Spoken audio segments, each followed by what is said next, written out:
Grey Cup inches closer. The CFL rivalries take center stage. There's the punch-up in the prairies between the Bombers and Riders. The Argos and Ticats fight for bragging rights in Ontario. And the Battle of Alberta features the Eskies and Stamps. The Owls and Lions aren't geographical enemies, but they're rivals just the same. Paul Lacoste makes his season debut for BC and goes helmet to helmet with Montreal's Mike Pringle. Let autumn football begin. Owls Lions on the CFL Live.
Vancouver, BC, where it's the rejuvenated Lions against the powerful Owls on the CFL Live. Hey folks, how are you? James Duthie along with Canada's three hottest teen heartthrobs, Eric Tillman, Matt Dunnigan, and Chris Schultz. Thrilled you could join us on the CFL Live. Tonight, two teams who put it all together last week try to tear each other apart. The Owls and Lions both coming off their most impressive and decisive victories of the season, although there was a slight difference between the two. Yeah, the slight difference was in the competition level. I mean, you look at the Montreal Alouettes and what they accomplished last week at home against the Calgary Stampeders. I thought that was unique because Calgary was right on the top of their game. They were injury-free. Montreal beat them. BC Lions, they played a Toronto team that was in total transition, if not near mutiny. I think both teams can be very optimistic, Montreal more so, unless tonight BC dominates Montreal, Eric. And speaking of BC, I think the key tonight to watch is number 58, Paul Lacoste. Last year, he was Rookie of the Year in the Canadian Football League. Tonight, he returns to the Lions after recently being cut in the National Football League. This is a terrific young linebacker who plays at one speed, full speed, and he makes an improving defense that much better. If they can stop Mike Pringle tonight, I think the Lions win. I say I think because Montreal looked pretty versatile on offense last week, Matty. Yeah, they really did. Certainly Mike Pringle's got to be a focal point, but don't just stop there.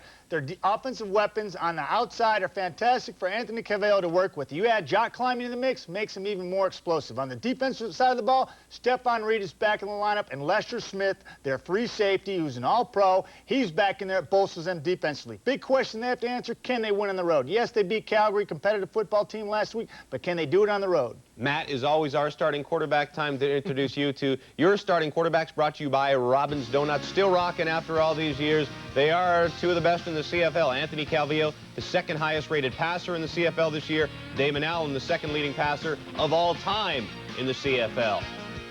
It's Steve Barato's first real test as head coach of the BC Lions. Got a great game from Damon Allen last week. He'll need an even better one to beat the Owls tonight. Kickoff coming up.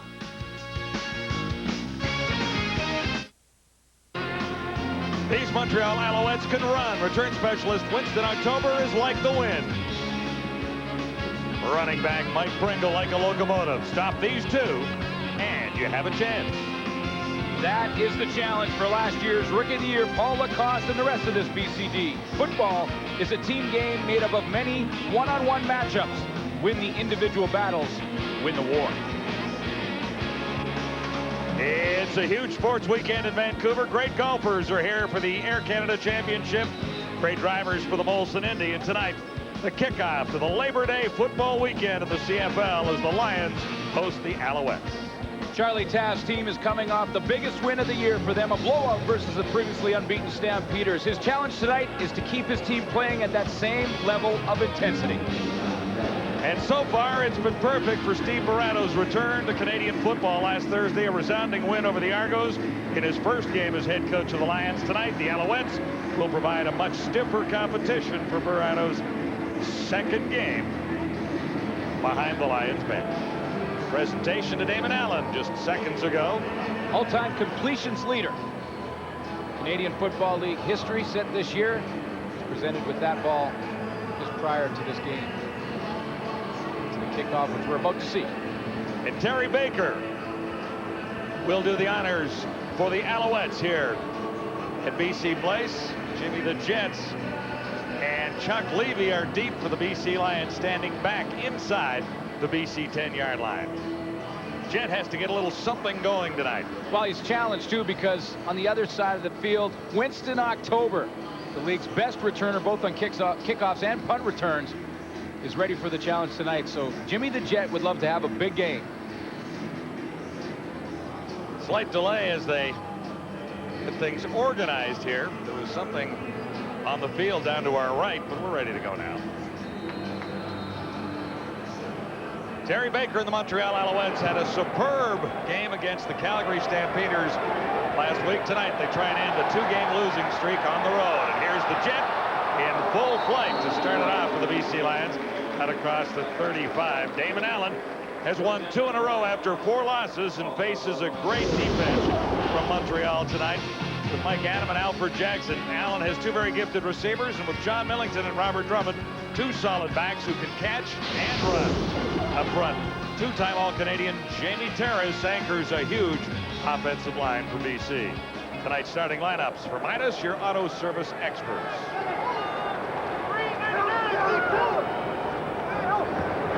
Lions begin near the 35. And Robert Drummond has maybe 1 yard. Defensively for the Montreal Alouettes, the front 4 have combined for 16 sacks. Stephen Reed gets back into the lineup in the linebacking core. He was injured last week. Lester Smith also returns to the lineup at free safety. In that secondary, Lester Smith leads the league with 6 interceptions. So again, of 1, this will be 2nd and 9 for the Lions. And already we have an injured Alouette player. Well, Ed Feely on 5 quarterback sacks this season, played a tremendous game last week versus his old team, the Calgary Stampeders. What a game it was for Montreal. And really, when you talk to both coaches, both Steve Barato and Charlie Taff here, he was saying when they watched the film, it was the front 4 defensively for Montreal that made the big difference versus Calgary. Yeah, and the Owls won both battles along the lines last Friday night at Molson Stadium.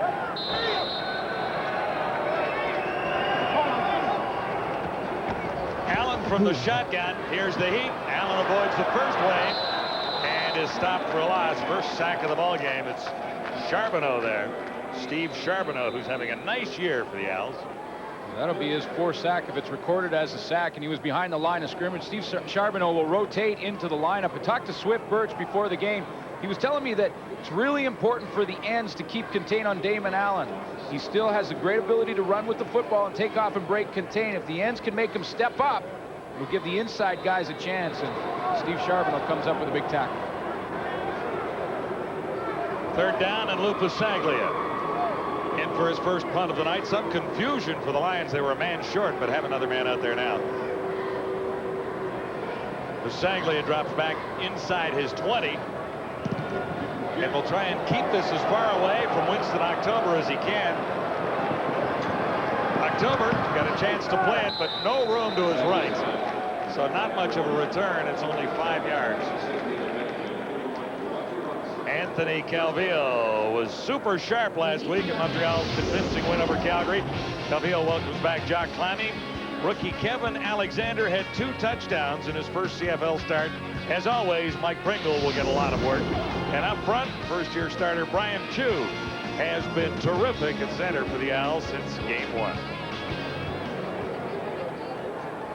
13 touchdowns for Anthony Calvillo. And only 4 interceptions. He's making good decisions on the football field. Mike Pringle first carry, and he's halfway to a first down. Challenge for the BC defense is going to be in the front 7. Anytime you play against Mike Pringle, the front 7 have to come up big. Herman Smith leads the way with 6 sacks so far this year, rushing the quarterback, and of course Paul Lacoste back in that linebacking core. Mike Crum gets his first start at free safety. We've been watching Paul Lacoste.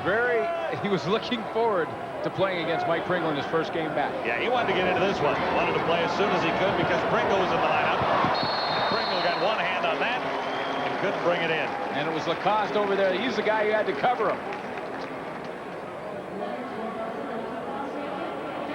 Paul Lacoste right here is going to take off and cover Pringle out of the backfield, and you know he's going to be locked in. That radar's on 27 all game long. This is the one-on-one matchup that we will watch closely. Paul Lacoste on Pringle. And you think he saw him out of the corner of his eye? It would have been a great catch to make because he really only got one hand on it, but Lacoste was bearing down as Cunningham drops back along with Chuck Levy. Baker skies this one. Jimmy the Jet from the 15, reversing, and he stopped in his tracks. Nowhere on the return, only a couple of yards. No scoring yet. BC 1st and 10 when we return. CFL football on TSN is brought to you by Molson Canadian. I am Canadian. BC Lions are already losing the battle of field position as they begin this sequence just out across the 15-yard line. 1st and 10.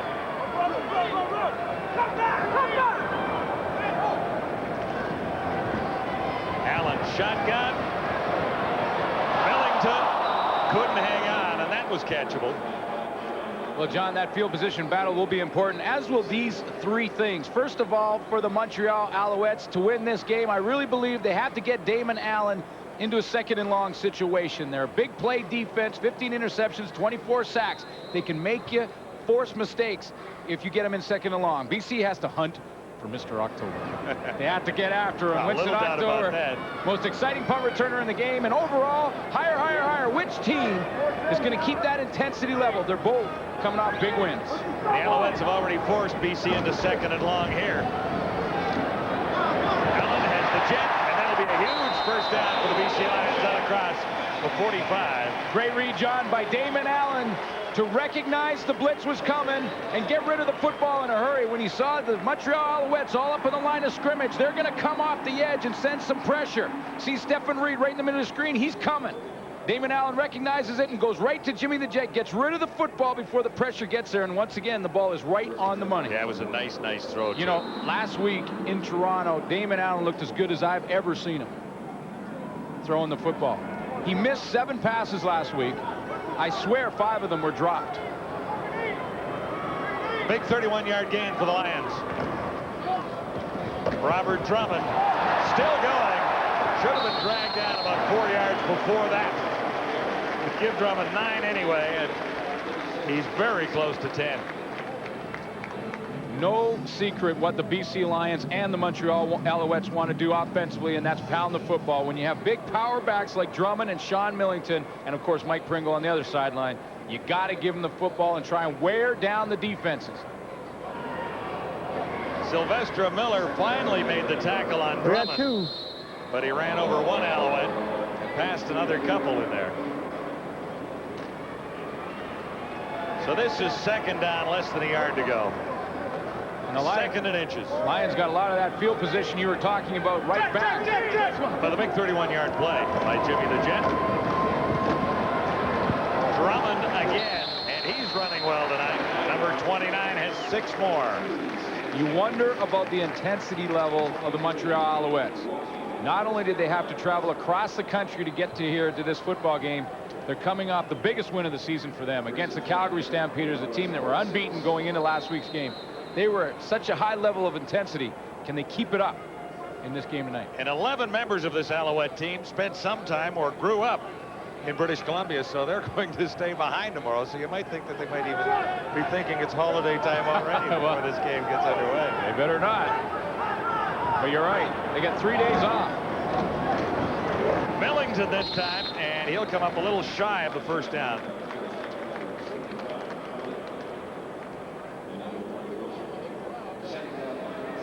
He's got 5 yards.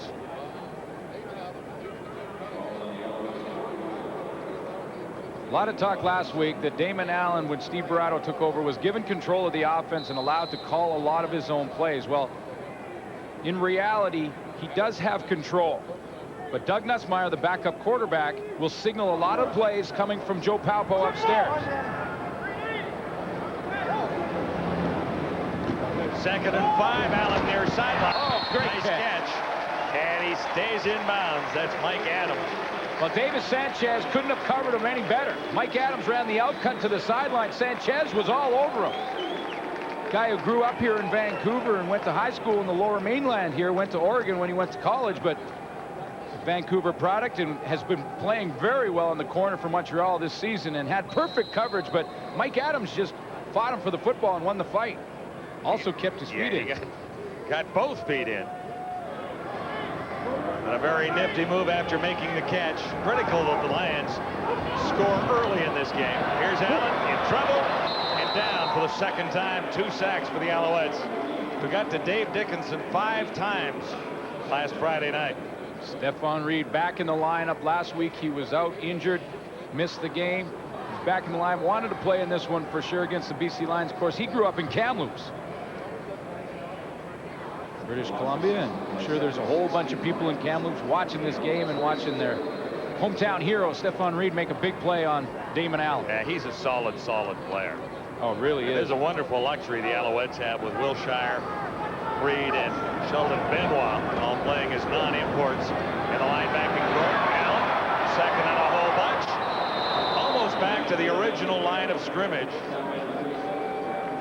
And Alfonso Roundtree was there, 37 to make the tackle. Roundtree was the extra defensive back, but this is what Damon Allen is going to try and do tonight. Not only will he drop back with the ball, but he's going to move the pocket from one side of the field to the other side. That's the one thing he said with calling his plays. When he picks them, he wants to make sure he's moving, not just in that drop back static position. Roundtree, the extra defensive back, comes up to limit the gain. Lou Pasaglia is in for his first field goal try of the evening, and so far Sweet Lou has been perfect in 2016 for 16. Nussmeier will spot this on the 41. It's up. And make it 17 for 17. Guy's only 46. He's got 10 more years to play. Lions on top by 3 at BC Place.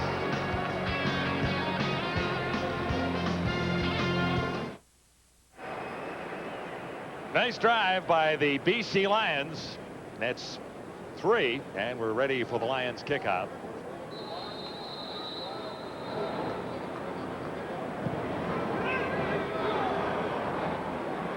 This is Winston October. He was out by Crum. That might be the best tackle in the league all season. I got goose pimples. Whoa! Did you get that shiver up your back? Jason Crum absolutely leveled Winston October. Oh, good night. I can't believe he got up. Oh boy, that's the biggest one of the year right there. Mark it, put it on the highlight tape. Woo! Put it on the highlight reel for tonight. He's fearless. That is the biggest hit of the year right there. He's got terrific courage, Winston October, but not much of a return there. Jason Crum limited that. Here's Mike Pringle on first down, Montreal. Down here. And the ball squirted loose. Lockbaum has it. But I don't think it's ruled a fumble. No, they're saying he was down. Let's bring in Farhan Ladji. Hey, Farhan. Well, John, you know, I had a chance to watch Paul Lacoste when he was down in Seattle as the Colts played the Seattle Seahawks. He was supposed to play more than a half. He got in for less than a quarter. Never really felt he had an opportunity to make that team. He says the NFL bug, though, is not out of his system. In fact, 3 teams contacted him once he got cut, but for now he's happy in BC. Jack Climby has his first catch of the game, and that's enough for a Montreal first down. Climby missed last week. Yeah, he's very happy, talking about Paul Lacoste, to be back with the BC Lions. Rookie of the year last season at the linebacker position with 78 tackles, a couple of fumbles, and is probably the nicest guy you'll ever meet and the most intense on the football field. You come and talk to Paul Lacoste before a game and interview him the day before a game, and he'll thank you 30 times for it. Hey, thanks for coming to our practice. Really appreciate you. I really enjoyed him at the awards ceremony last year in Vancouver. Calvillo puts it up. Thomas Haskins was the target, and tight coverage there by Raphael Ball.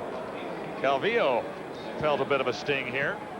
Well, a hit like Jason Crum put on Winston October on the kickoff can get everybody pumped up, and now You get the pass rush for Eric England off the edge. He's going to get a little excited about it and throw down Anthony Calvillo. That was some hit by Jason Crum on Winston October.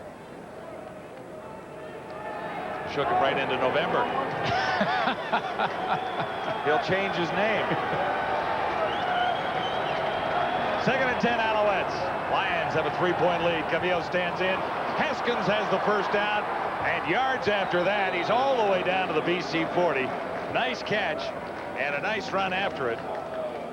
Carter got over to make the tackle. That's number 2, Eric Carter, 21 yards. The BC Lions do not want Thomas Haskins to get the ball too often in the open field. He can make you miss in a hurry, and what the Alouettes will try and do is scheme so that he's in the backfield, comes out of there and tries to get a one-on-one matchup with one of the linebackers for the BC Lions. If he can get that matchup, that's what the Owls are looking for, and they'll go with the football to him. Alouettes pick up 21 yards and begin at the 41. Penalty markers are down as Pringle runs into David Benefield. Benefield had help from the other Crum, number 37, Mike Crum. And there was early movement down there. The Crum brothers, Mike Crum getting his first start at free safety. He's the veteran. Jason Crum is the rookie in this lineup. When I say veteran for Mike Crum, just in his 3rd year, but well, he hadn't been a starter until offside, tonight. BC 79. Down repeated. It's Romando Stallings, number 79. Mike Crum is going to get a lot of opportunities to make some hits over the middle, and he's got one to catch up on younger brother Jason, because this may be the biggest hit of the year so far. Jason Crum leveled Winston October. Penalty against the Lions makes it 1st and 5 for the Alouettes. And here's Mike Pringle left side. Plenty for the first down. And again, it's Eric Carter making the stop after a 9-yard gain. Talking about Paul Lacoste, people love, middle linebackers love when they're playing Mike Pringle. It is the biggest challenge for them they'll face all season is when they face the best running back in the game. And Pringle leads the league in rushing, despite of missing a game and a half, and in touchdowns with 11. Last week, Elijah Johnson said in the newspaper going in that Calgary game, all I got to say to Mike Pringle is bring it on. Well, he did, and the Owls beat him up pretty good. No surprise, it's Pringle again. And Kelly Lockbaum, number 33, made the tackle. Paul Lacoste didn't go that far in saying, you know, bring it on to Mike Pringle, but when he called Steve Barato, the head coach, and said, listen, I just got released from Indy. I'd like to come back to the BC Lions. He said, but I really want to play against Pringle. So if I can come back and be right in the lineup to play against Mike Pringle, I appreciate it. And Barato said, hey, if you want it that bad, I don't know if it's a wise choice, but okay, you're in. Yeah, Barato had never met him, of course. Yeah.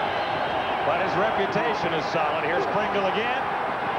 Nice cut by Pringle to get the first down as he cut it back inside, and Benefield was there for the tackle once more.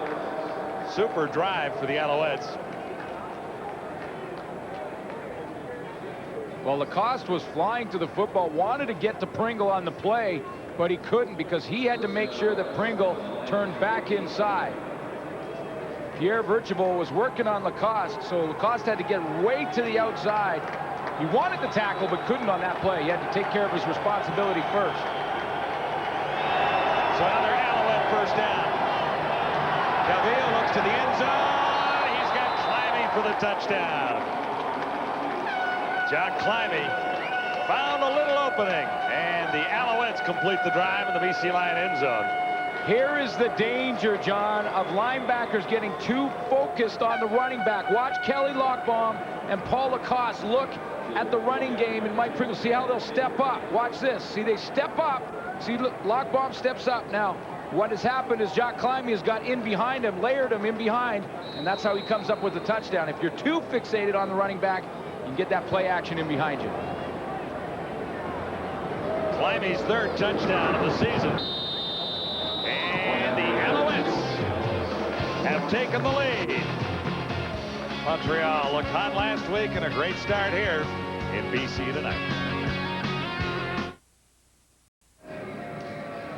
Here's a look at Jock Climby, the beneficiary of a good running back in Mike Pringle, because everyone's eyes are on Pringle. Like, hold the ball right there. Now look at this.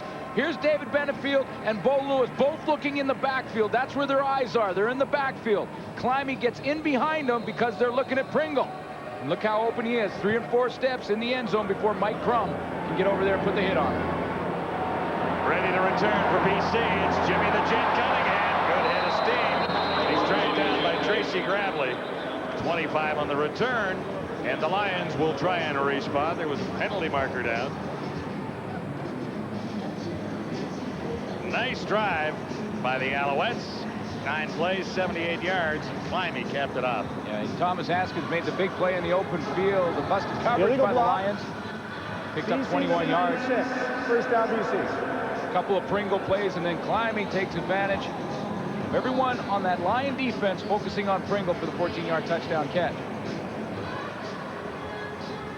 Alfonso Browning and Jock Climby, 2 starting slot backs for Montreal, were out of the lineup last week, and when Charlie Tapp looked at which were more healthy, he looked at Climby and said, Climby's a little bit further along than Alfonso Browning, so Climby's back in. He didn't want to put 2 guys that were still a little bit nicked in the lineup together. Not to mention the fact that Kevin Alexander played great last week versus Calgary. Yeah, it was his first start, and he got 2 touchdowns for the Alouettes in that win. Lions on first down. Robert Drummond, number 29. It could turn out to be a battle of the running backs. Well, you talked to Steve Barato before the game, and he asked, what's the game plan tonight against Montreal? He says, you know what? We're going to see if they can handle some old-fashioned football. And he gives you that little smile. Old-fashioned meaning just pound it at them. You got Sean Millington and Robert Drummond. Why not? They want to use play action, too, when they go to the passing game. But you have to have a good running game to be able to use play action effectively. If that defensive line does not have to worry about Sean Millington, they're going to get after Damon Allen. If they have to freeze and wait for Millington, Allen will get more time. And now here's a critical problem here. Jamie Terrace is being helped off the field. He's a 2-time All-Canadian, including last year as a center for the Lions. That's Terrace right there. Well, there it is, right on his knee.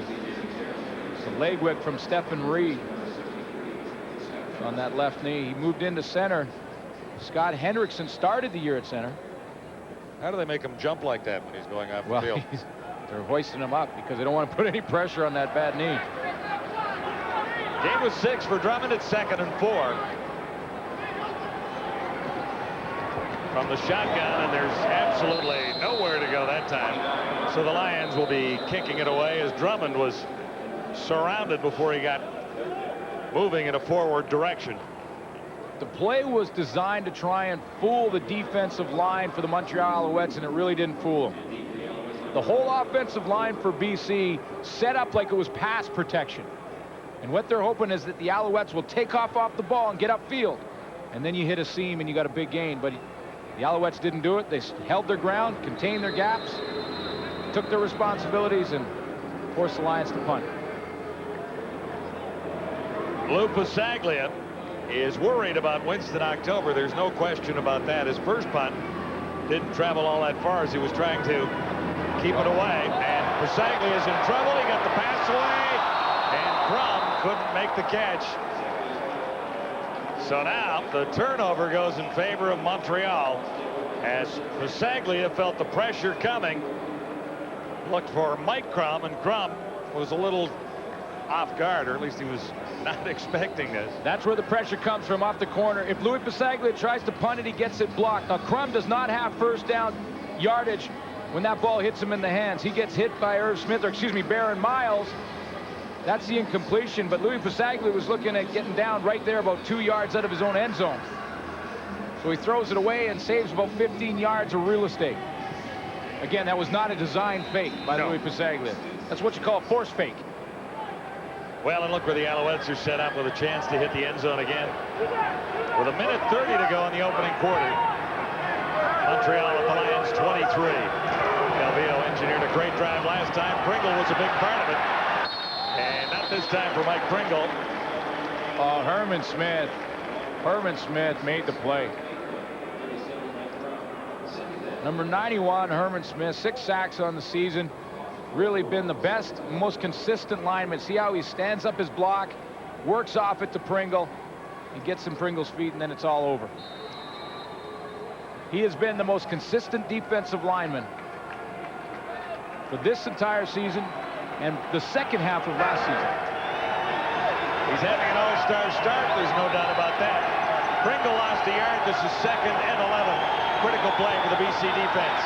Calvillo looks for the touchdown toss. He's got it. What an incredible catch. Kevin Alexander, right, Ben Cahoon made the catch, number 86. You know, sometimes players just need one big game to give them enough confidence to start to believe that they belong. Ben Cahoon has sort of been in the lineup for a couple of years and never really emerged, never really lived up to some of the expectations. Last week, against the Calgary Stampeders, Ben Cahoon had a breakout game. He currently leads the Montreal Alouettes in receiving yardage, and he fought for that football and won the fight. That's as simple as you can make it. He won the battle in the end zone. Back-to-back touchdowns for the Alouettes. They have a 14-3 lead. Ben Cahoon has his 2nd touchdown of the season. It was a spectacular catch in the end zone. I said right at the beginning of the game that football is the ultimate team game, but it always comes down to the one-on-one matchups. Who can beat their man? Can you beat your man when the ball's in the air? Forget about schemes, forget about drawing everything up. That's just one-on-one at the end of the play. Ben Cahoon against Central McClellan, the rookie out there on the corner, and Ben Cahoon wins the one-on-one matchup. And if you win enough of those one-on-one matchups, you win the game. Couple of touchdowns for Calvillo already, and he's pretty happy down there. But you talked about the confidence of Cahoon. I mean, Calvillo has really gained an awful lot of confidence since taking over this team this year. But he won some games in relief of Tracy Ham last year, so he began building in 1999. Jimmy the Jet, not a bad return out to the 35, and it's time for the Lions to respond. Well, the one thing they did last week versus Toronto when they blew out Toronto over there in Sky Dome was that Damon Allen went over top with the football. He found Alfred Jackson, a guy that he hasn't got involved in the offense yet so far, and he went deep with it. And it really stretched out that Argo defense. He hasn't been able to do that here against a very good Montreal secondary yet tonight.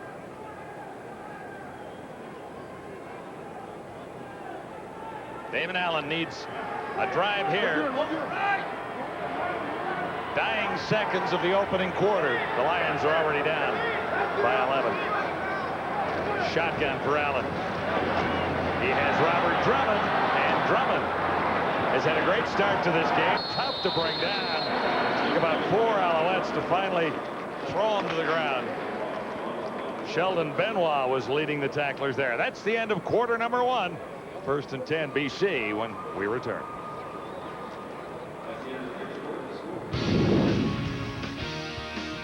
The CFL live on TSN at the quarter. Brought to you by New Arctic Ice, the invigorating new fragrance of the Gillette series. It's beyond refreshing. Well, my esteemed colleagues always say when you're on the road, start fast, and mission accomplished for the Montreal Alouettes. BC places a giant church right now. Al's picking up exactly where they left off last week. Yeah, there's no question about that. Anthony Calvillo has just been outstanding in this first quarter. We're watching a young quarterback really grow and develop. We saw the first touchdown, you know, the fact that he can get on the corner, the value of his mobility. But this is a team with a lot of weapons, and Anthony Calvillo's playing with a lot of confidence. And if that continues, boy, these Montreal Alouettes are not only going to be dangerous tonight, Matt, but for the balance of the season. Oh, they are. Let me just talk about all those weapons there. We've got Tyree Davis. We've got Ben Cahoon, Kevin Alexander, Jock Climie, Thomas Haskins. Oh, yeah, we got Mike Pringle. Oh, and we got Alfonso Browning in the hole. He's on the mend. Anthony Calvillo's in a wonderful situation. He's to take advantage of all his weapons, and he's doing it effectively on the road, which is the most important thing, Chris, because they've proven they can do it at home. Can they do it on the road? Can they do it on the road? 2 minor observations. Number 1, Dave Easley has to love this. He was a former special teams coach with the BC Lions, was not retained. He wants to be a part of a win in BC Place more than anything else. Number 2 is Steve Barrato. When that punt didn't work out, all he did was kind of think for a little bit. He didn't react emotionally, didn't get all upset. He'll reassess the situation and adjust. Oh, these two little things can make a big difference later in the game, James. Another big difference, you know, if you look at the stats between these two teams, yardage-wise, total yards gained this year, they're almost even. But Montreal has scored more than 100 more points than the Lions. Same thing we saw in the first quarter. Montreal twice inside the red zone. They capitalized. Lions come away with only a field goal. It sends you back to BC Place. Numbers after the opening quarter fairly even. Pretty close, bang on, pretty close. That's the difference. That's why it's 14-3, not 7-3 in a very close game. Yeah, you turn it over inside your 25 like the Lions did at the 23. And the Alouettes strike quickly on the touchdown toss from Calvillo to Cahoon. Which is why this is such a big series for the BC Lions. Allen actually drove the team effectively the first time he had his hands on the ball and had to settle for 3. On the run, Allen has a first down, or very, very close to it. Sean Graham made the catch, and momentum carried him out of bounds. He'll have the first down and a yard to spare. Sean Graham is a very important but sort of unsung hero. Very important element in this offense. He's got the ability to stretch defense. He's got enough speed. He's back in the lineup after having suffered some injuries early in the season, and he gives them speed down the seams, and that opens up more room for Alfred Jackson. Lions at the Alouettes 52. Sean Millington. And he's got about 5. Talked about one of the keys for Montreal. Get him in second and long. Second and long is basically second and 10, second and 12, second and 13, around there.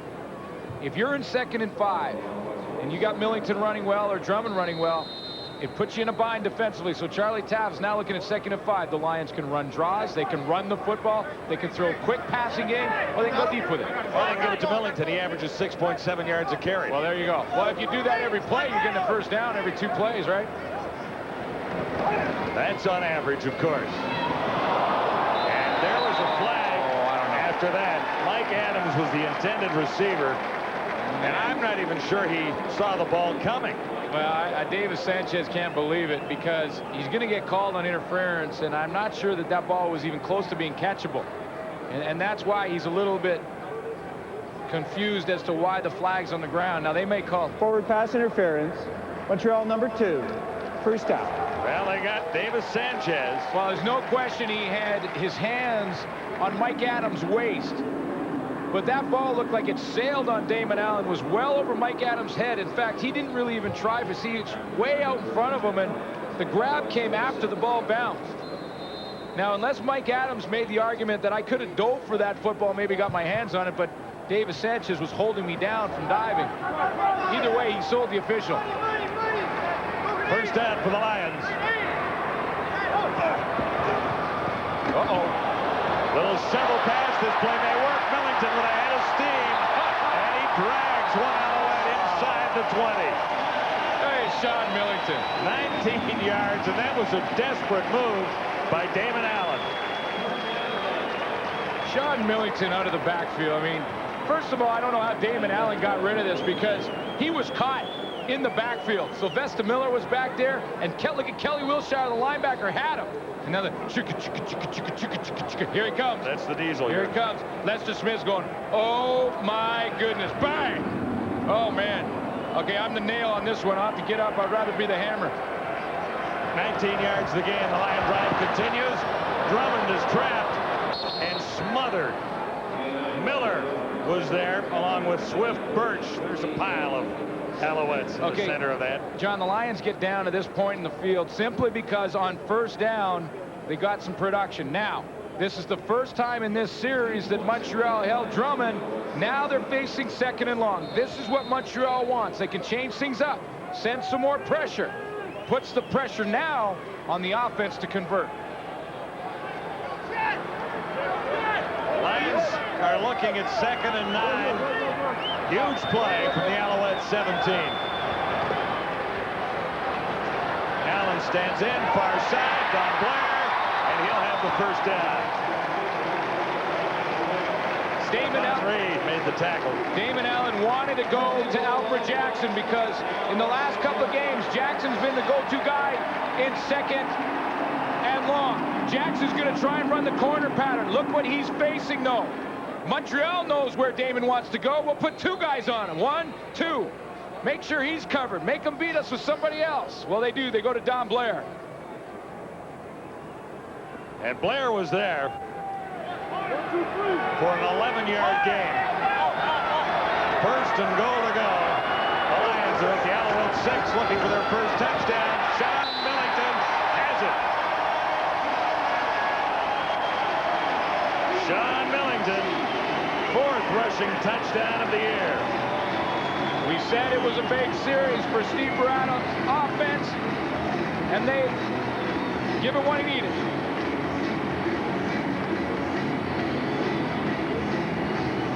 You know what, John? Old Mo can't decide. He can't decide which sideline he wants to go on right now. And that makes it a good football Well, game. momentum just... When Mo keeps shifting, as in momentum. He's like Italy in the war. He can't decide which side he wants to take.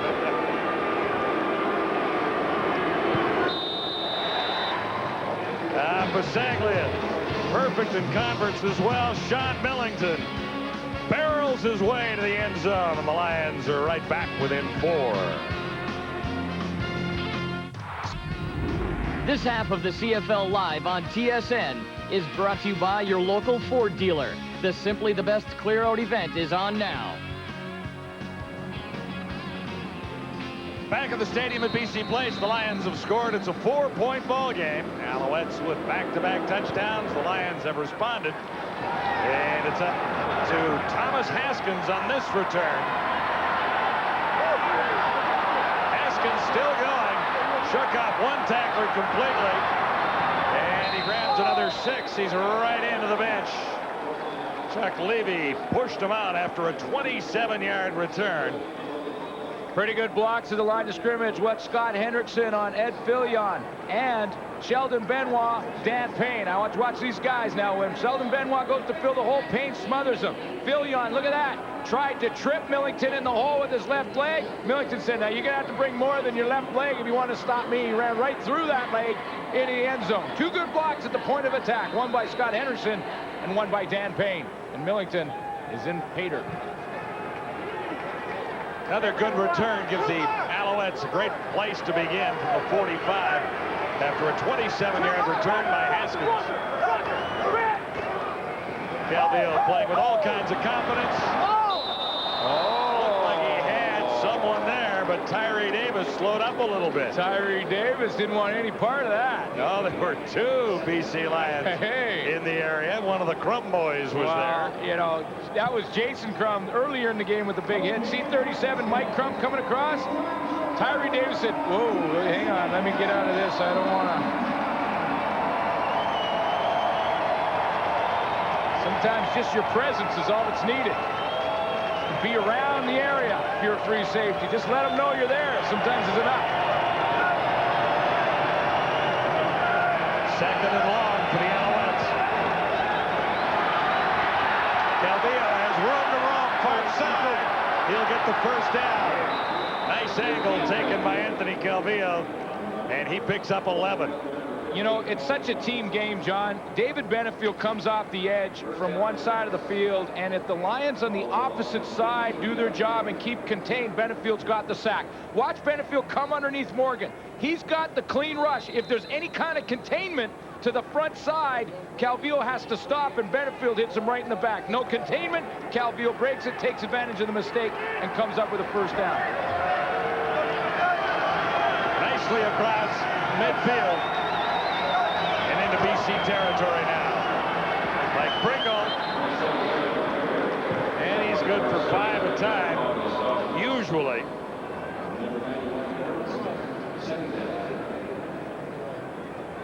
Stallings made the tackle on Mike Pringle. Here's his numbers tonight. He needs 81 yards tonight to get back on pace, the same pace he had last year when he had over 1,600 yards, 1,656 to be exact. Of course, his best year, 1998, when he had over 2,000.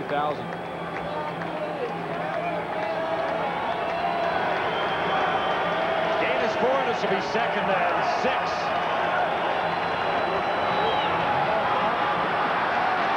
And it's Pringle again. He won't get it. He won't come up with a first down. And it's at least 3 yards shy. Well, Paul Lacoste and Mike Pringle, that's the matchup we're talking about. Lacoste fills the hole. He takes on the block from Bruno Heppel and really creates a pile. You don't always have to make the tackle. Sometimes you just have to create a pile in there. If you can create a pile and not give Mike Pringle a running lane, that could be enough. See, watch how Lacoste steps up in there. There's a pile created. Pringle has no seam to run through, and down he goes. Actually, 58 did get in on the tackle at the end of it after all. So enter Terry Baker. He's out of field goal range. Averaging 46.4 yards per punt. And this is a beauty. Cunningham, a yard deep in the end zone. Little cut. He's got about 6 on the return. Cunningham fielded a 46-yard punt. And again, the Lions will start deep in their own zone.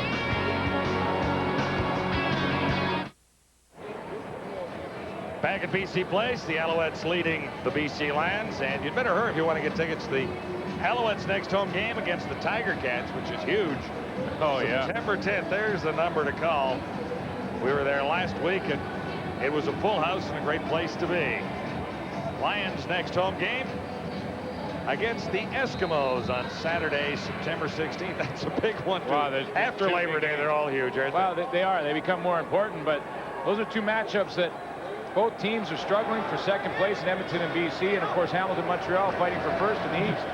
Allen has to bring it down, and he's wrapped up for 2 in the end zone.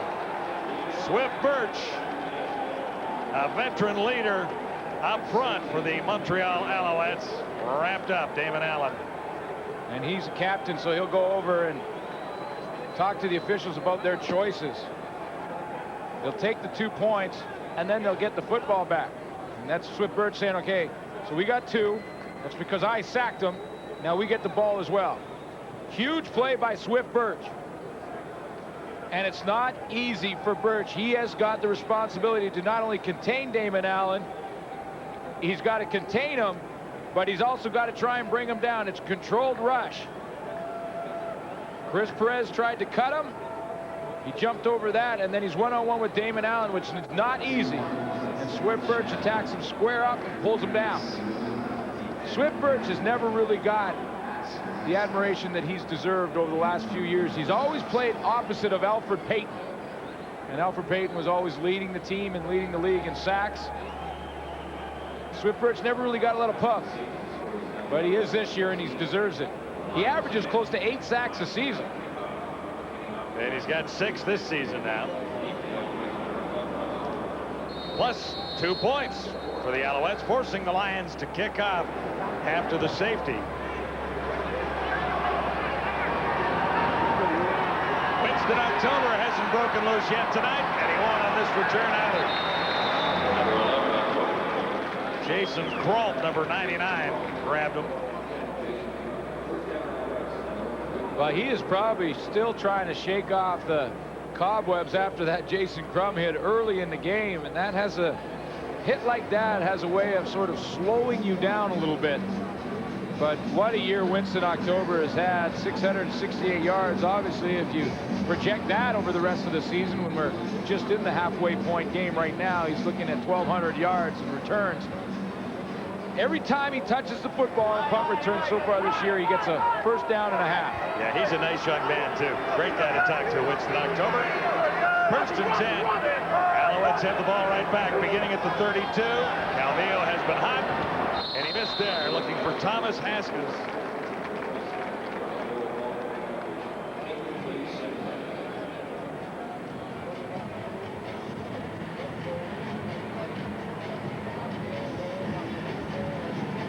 .62% passer so far in 2000. 50% tonight. But 4 of 4 complete and 2 go for touchdowns. Well, Good average there. You know, in a nutshell, what I like about what he's done this year is he's minimized his mistakes. And just 4 interceptions all season to go with 15 touchdowns. Calvillo, 2nd and 10. He's got his old schoolmate, Kevin Alexander. John, it's an offense that will always try not to beat itself. You know, whether it's 2 first downs and a punt or 3 first downs, get some field position back and a field goal attempt, that's okay for them. You don't have to score major on every single series. Anthony Calvillo eliminates the mistakes, takes the short dump pass, and lets Kevin Alexander get the first down in the zone. Old college teammates of Calvillo's is Kevin Alexander. They went to Utah State.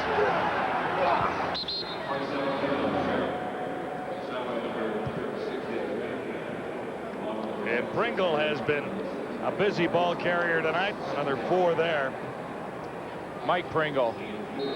This is how tough Mike Pringle is. Watch him hit it up in here. He's going to hit it up. That's the cost back there. That's the matchup we're talking about.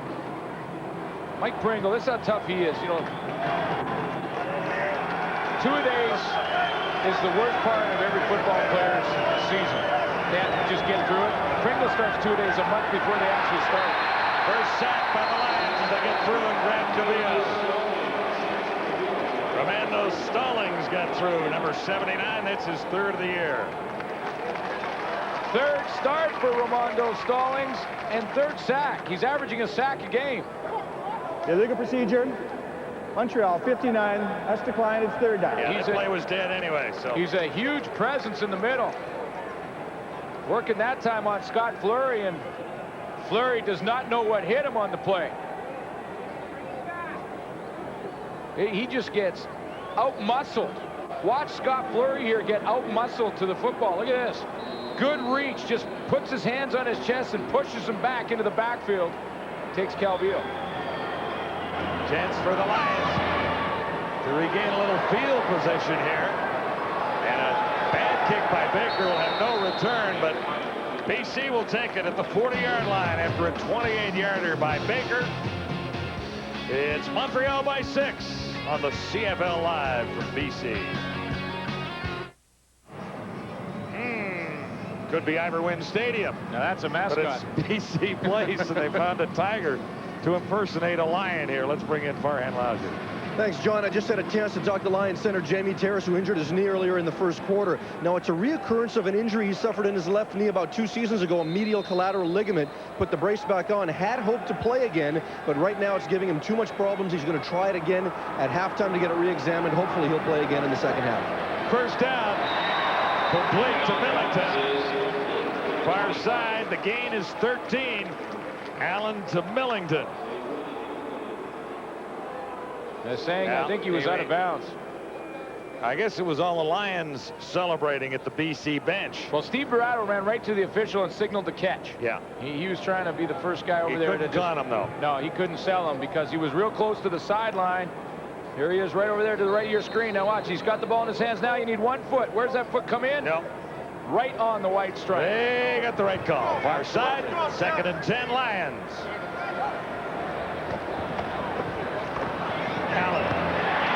Now for Jackson, and that'll be a first down. Critical one for BC, trailing by 6. This is what speed gives you. This is what speed will give you. You can't coach speed. Watch out for Jackson. Watch this. Push up the field and get Barron Miles. See, get Barron Miles. See him turn? He turned his hips there. When Barron Miles turns his hips like that, Jackson turns around, he's got him. That's what speed gives you. First catch for Alfred Jackson. It's a key one for 12 yards and a first down near midfield.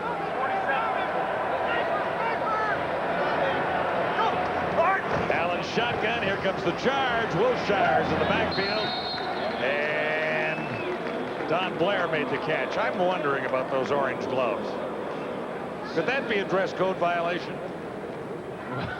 We've had a few of those this year, and now you're getting me started, aren't you, on the dress code thing? You didn't want to talk about it anymore, but I don't think that looks very cool. It's not uniform down there. Well, they stick out. Alfred Jacksons are okay. Those are the gray ones. Those are all right, but Don Blair's are orange. And they don't match lion orange. Well, hey, that's fluorescent orange. It looks more like a referee's flag. Davis Sanchez got called for wearing an Adidas blue shoe.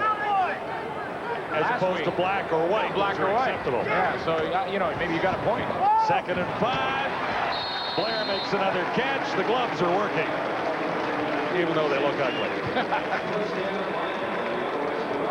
Yeah, if anything, it may not be a penalty, but it's just, it's a fashion football because it clashes. It clashes. I mean, Look, you know, not even close to that right color of orange. you can't be clashing. No. If you're clashing, It's like if Elizabeth had red shoes on it's with like a yellow purse. Exactly. You can't go. It's like having a bad hair day. You know, it's just not working for you.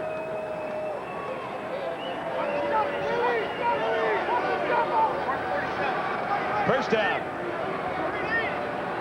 Nifty little drive by the Lions so far. Allen heads straight up the middle and uses one of the officials as a little interference there. He's very close to a first down.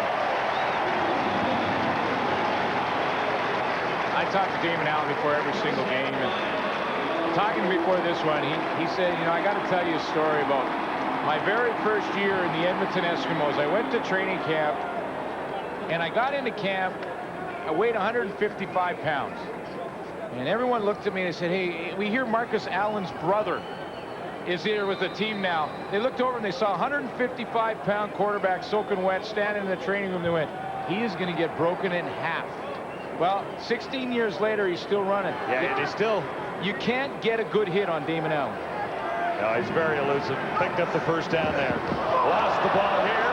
They've got a Lion bounce. One hopping to Don Blair. Well, you got a new center. Well, not a new center. Scott Hendrickson started the year at center, but Jamie Terrace on the bench, and Hendrickson hasn't taken a rep there for a couple of games now. How was the snap? And the snap, you know, I don't think it was too hot. Looked like it was close to the target, and Damon Allen just dropped it. Scott Hendrickson moved into a backup role because he's taking a job starting in October with the Fire Hall here in Vancouver. Working in downtown Vancouver. He's going to fight fire and save lives. Damon Allen again. Second down and 10, and he's only halfway there. Mark Washington came up to make the tackle. Firefighters have the cleanest cars in the world. They really do. They do.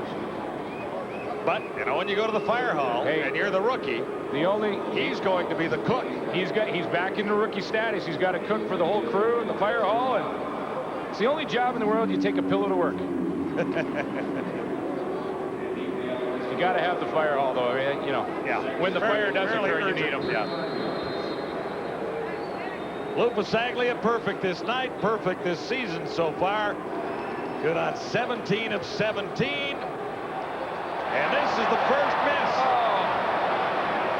Winston October goes down quickly. The Lions grab a point, so Louis got a blemish. Yeah. Well, it had to end sometime. Well, You're not going to have a perfect season. No, that was in range. The hold looks fine by backup quarterback Doug Nussmeier. No, he knows it. Yeah, he just hooked it a little bit. You know, we could say, you know, he's in his 25th season. Let's say the wind pushed it up a bit to the left. Yeah, I think it could have been a little bit of a draft, yeah. Someone opened the doors on the left side of the building in the wind. We'll give him that one. He's an amazing story at 46 years of age. Good for kickers everywhere, because as long as Louis keeps playing, guys like Terry Baker, pups across the field, have been around for about 14 years. Yeah. Say they're not even close to retirement. Yeah, Terry Baker at 38 years old is nowhere near the oldest kicker in the league. Yeah, 14 years in the league for Baker. Pasaglia has 25 years of service, all with this team. Alouettes with 3:06 to go till halftime. First down, and here's another big first down. Ben Cahoon wrapped up by Aaron Carter. 12 yards the gain there, but there was a marker down back at the line. Coming back. Illegal procedure. Montreal 62. The first down repeated. Dwayne Morgan. He's had the battle with Herman Smith all game. And that gets tiring. Well, usually the guys who get the penalties are the guys playing against the best defensive linemen. Time for a break at the stadium at BC Place. Good game cooking here tonight. The Owls lead the Lions by 5. Shop at Safeway. Swipe your Safeway. So what's new, Pussycat? Unleash the beast. Now, that's a mascot. Now, you unleash that mascot, and you get the fans in a frenzy. I guarantee you that. Guys are ready at the half. I wonder if amongst those 4 faces there would be a nomination for the new CFL commissioner. You think? No, I guess not. Here's Cavillo on first down, far side, and he'll come close to another first down. Cahoon, back-to-back catches. This one will count.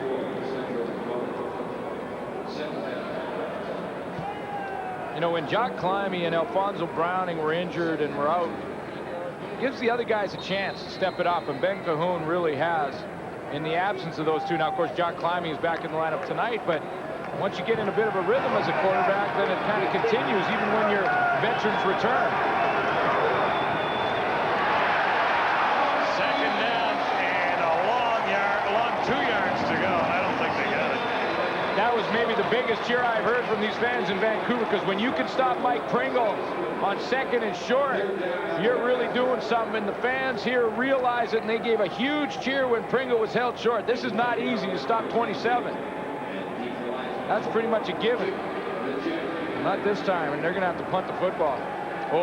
He's not happy. They got him mad. Now, that was a mistake on the Lions' part. Yeah, I think they've been better off just giving him the first down. Get him mad. A couple of yards there, because he is steep. And he is an incredible competitor. Here's Baker, keeping it low and away from the jet. It'll bounce once to Chuck Levy. Whoa, big tackle upfield. Levy is gunned down by Darren Joseph. And Pringle is still angry on the sidelines. Joseph is still down on the turf. He's hurt. Well, look at Pringle. He is upset. Now he's over there. He went over and talked to his offensive line in a stern fashion. That is not acceptable to Mike Pringle. Did he raise his voice? I think he may have. Talk about intensity. Darren Joseph is in some kind of serious trouble near the 20-yard line after making that tackle on Chuck Levy. He made that huge tackle, and he led with his head. And they're just checking out and make sure he's all right. They're doing inventory right now. Now he's moving. That's a good sign. So it was a big hit on Chuck Levy, and usually when you're down there like that, you're little. Look at, there's the hit. Led with his head to the left side of his head. Now he's lying on the field, kind of doing an inventory check. He goes through his feet, his legs, his hands, his hamstrings, his arms, his shoulders. Check out his neck. Very solid special teams player. He was leading the Argos in special teams tackles 4 weeks after he was released. He still is. He's still number one. Still is. On the Argos special team tackles list. Well, you know, and he got hit in the head, so they'll just take every precaution necessary. He was moving. We saw him lie back down, but they want to make sure. They just check and make sure he has feeling in his arms, feeling in his hands. He can grip the fingers. He's coherent. They'll ask him a bunch of questions and make sure he knows what stadium he's in. It's a violent game.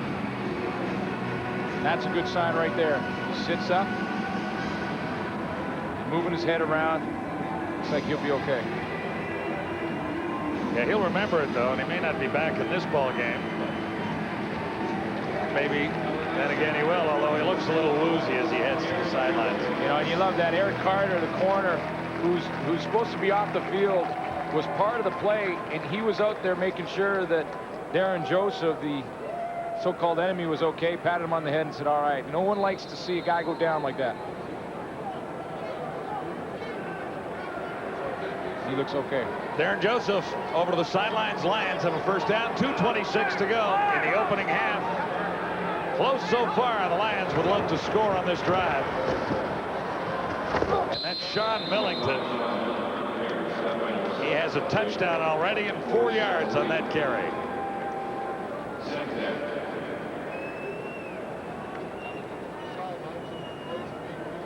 David Allen has moved the football at times. Numbers aren't bad. 9 of 12 for 120. Missed 7 passes last week. He's only missed 3 so far this week. His completion percentage over the last game and a half is unbelievable.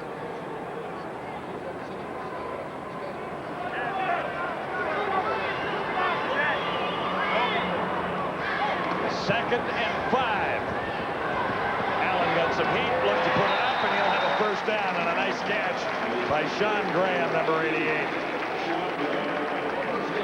Well, sometimes you use your speed, sometimes you use your brawn.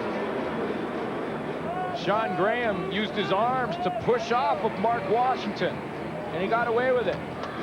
Probably could have called this one to the right of your screen. Just before that, he gave a two-handed push to Mark Washington. Refs didn't see it, turned around, caught the ball for the first down. They don't see it, it's not a foul. Shotgun. Allen over the middle. This is Millington again. And he'll have close to 9 yards. He's really having a comeback season, Sean Millington. Well, all he's ever asked for is the football. And that's not so much to ask for, is it? That's all he's ever asked for.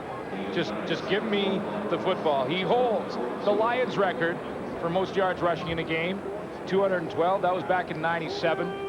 He also holds the Edmonton Eskimos rushing record in one game. That was last year, 225 against the same team. Yeah, I did remember that. I don't want to say which team it was. 9 there, 2nd and 1. Millington is also the all-purpose yards leader on the Lions. Nice play-action fake. Robert Drummond will have the first down. Well set up. It didn't gain a whole bunch of yards, but they got the necessary yards. Yesterday in my conversation with Millington, it was interesting. He said, he came up to me and he said, Glenn, I got a new move. I'm working on a new move. I said, well, what's the new move? He said, I'm thinking he's going to juke somebody or something. He said, everybody wants to tackle me around the legs. I'm working on my hurdle move. So when I hit that line of scrimmage, I'm going to do the high hurdles.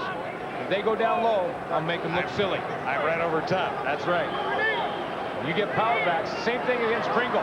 Everyone tries to tackle him low as well.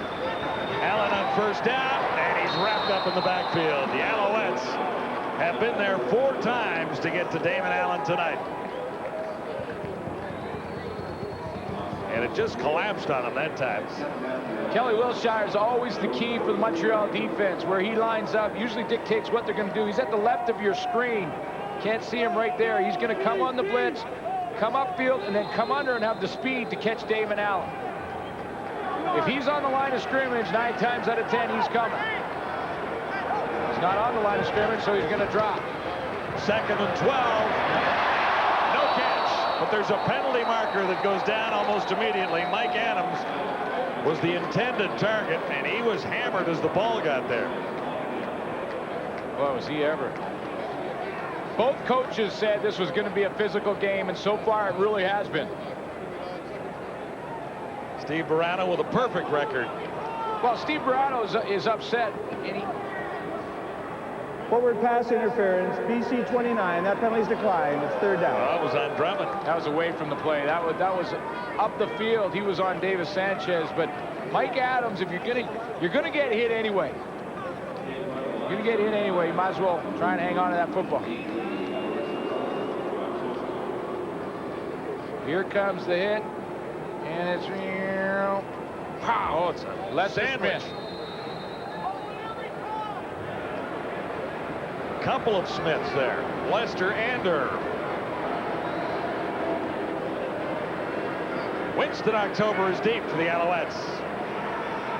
Ready to break one tonight. Lou Pasaglia has kept it away from him. Big charge was on. October well covered and well tackled by BC Lions special teams all night long. Just 7 on the return. So at the half is coming up. The boys are getting warmed up back at our studios. Tillman, Dunnigan, Schultz, and Duffy.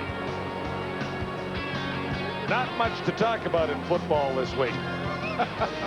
I wonder how they'll fill the halftime show. Just a bit of a busy week in the Canadian Football League. It's Labor Day weekend. Yeah, the season starts tonight, really, doesn't it?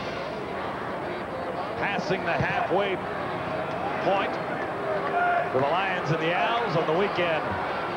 Saskatchewan and Winnipeg will do the same on Sunday. Here's Jock Climby with a big catch out across the 50 and almost.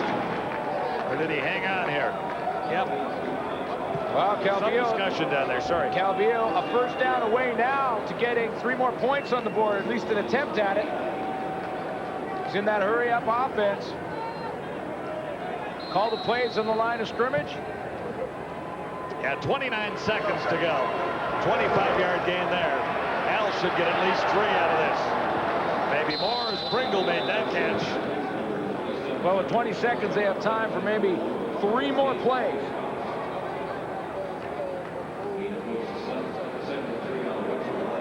Really in Baker's range. Well, it's a 47. At the 40-yard line here. They'll have to spot it at the 47 for a kick. His longest is 47 this year. So it's right on target. Thomas Haskins gets them closer. Well, that takes another 6 off it, so you're looking at a 41-yarder. If they line up right now, they have 12 seconds. And Calvillo, you saw him signal to the sideline to Charlie Tapp. He said, I think we got time for 1 more. This might be the one they go for the end zone, but they're still a ways away from that end zone. So if the play takes too long to develop, you don't want to take too much time off the clock and not have Terry Baker come on the field. No, it's going to be a quick play. If you're the Bounce if you can't make it all the way. If you're the BC Lions, you got to hold them up and try and hope that clock will run out. Calvillo looking down to the 10. Catch is made inside the 10 by Clancy again. Well, now. And now 6 seconds remain. You still have a crack. 1 shot at the end zone. They're going to call their timeout. Hey, nice return for John Climby. He missed last week. And John Climby, who's a lawyer, says, case closed. I'll catch this one. Crum can't get there in time. Precision for John Climby. 2 catches on this drive, both for 25 yards.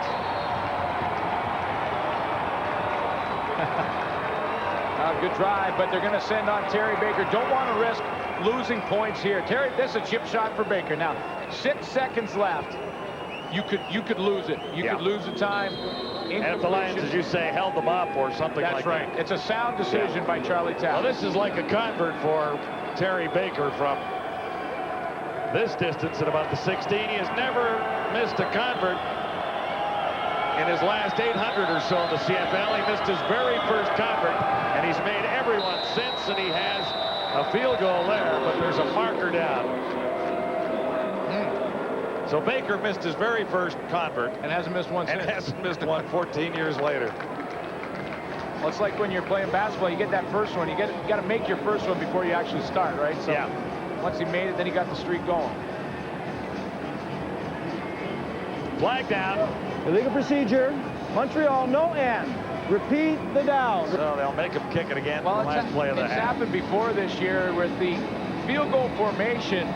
Usually teams will bow the ends. It'll almost make a bowing of that line just because it widens the corner. See, if they bow the ends, it's a further corner to get to. So Baker will have to do it all over again. Still a chip shot, though. It's just, instead of a pitching wedge, it's a 9-iron. Just select another club. That's right. He's got that one. So Baker's got a good night going. So do the Montreal Alouettes, who add to their lead on the BC Lions on home turf here at BC Place. It's an 8-point game. Als lead at 19-11. Lots more ahead from BC Place after our halftime break.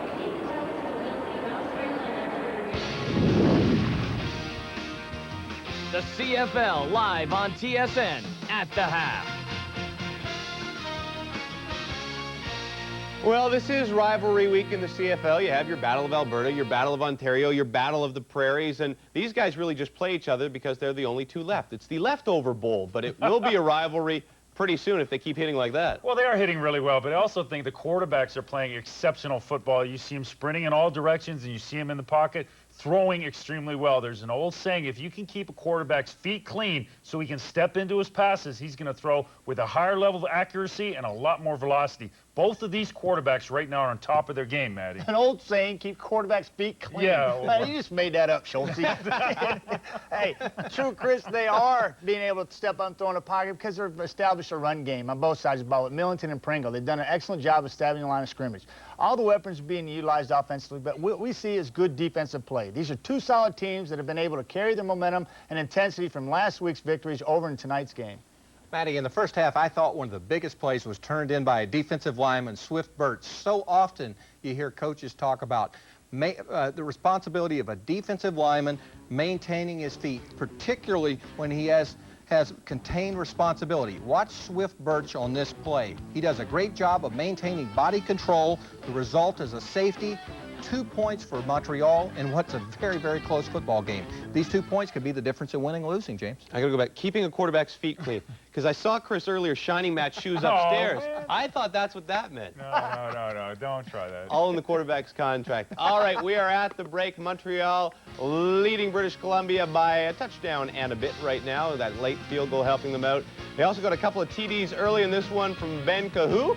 Ben Cahoon got one of them, and the Owls are up front. More coming up.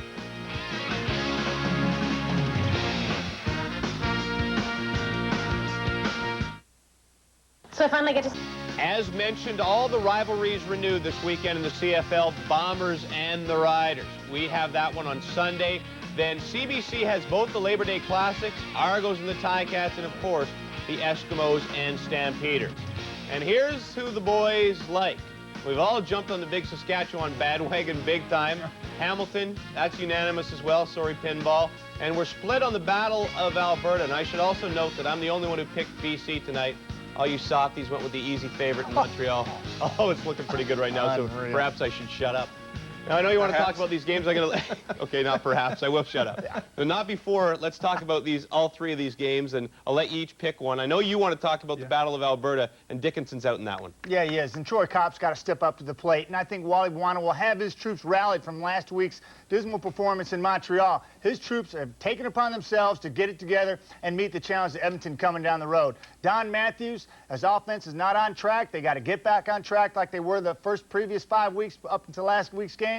Defensively, a lot of changes. Look for Don Matthews' troops to be ready to go in this football game because there's no room for any let-up this week with these two teams going head-to-head. Matty, I tell you, the game I want to talk about is the one in Southern Ontario, Toronto and Hamilton. The Pinball Clemens hiring shocked a lot of people around the league, but the players certainly received the news with glee. I expect they'll come out and play very hard for this guy on Monday because they love him.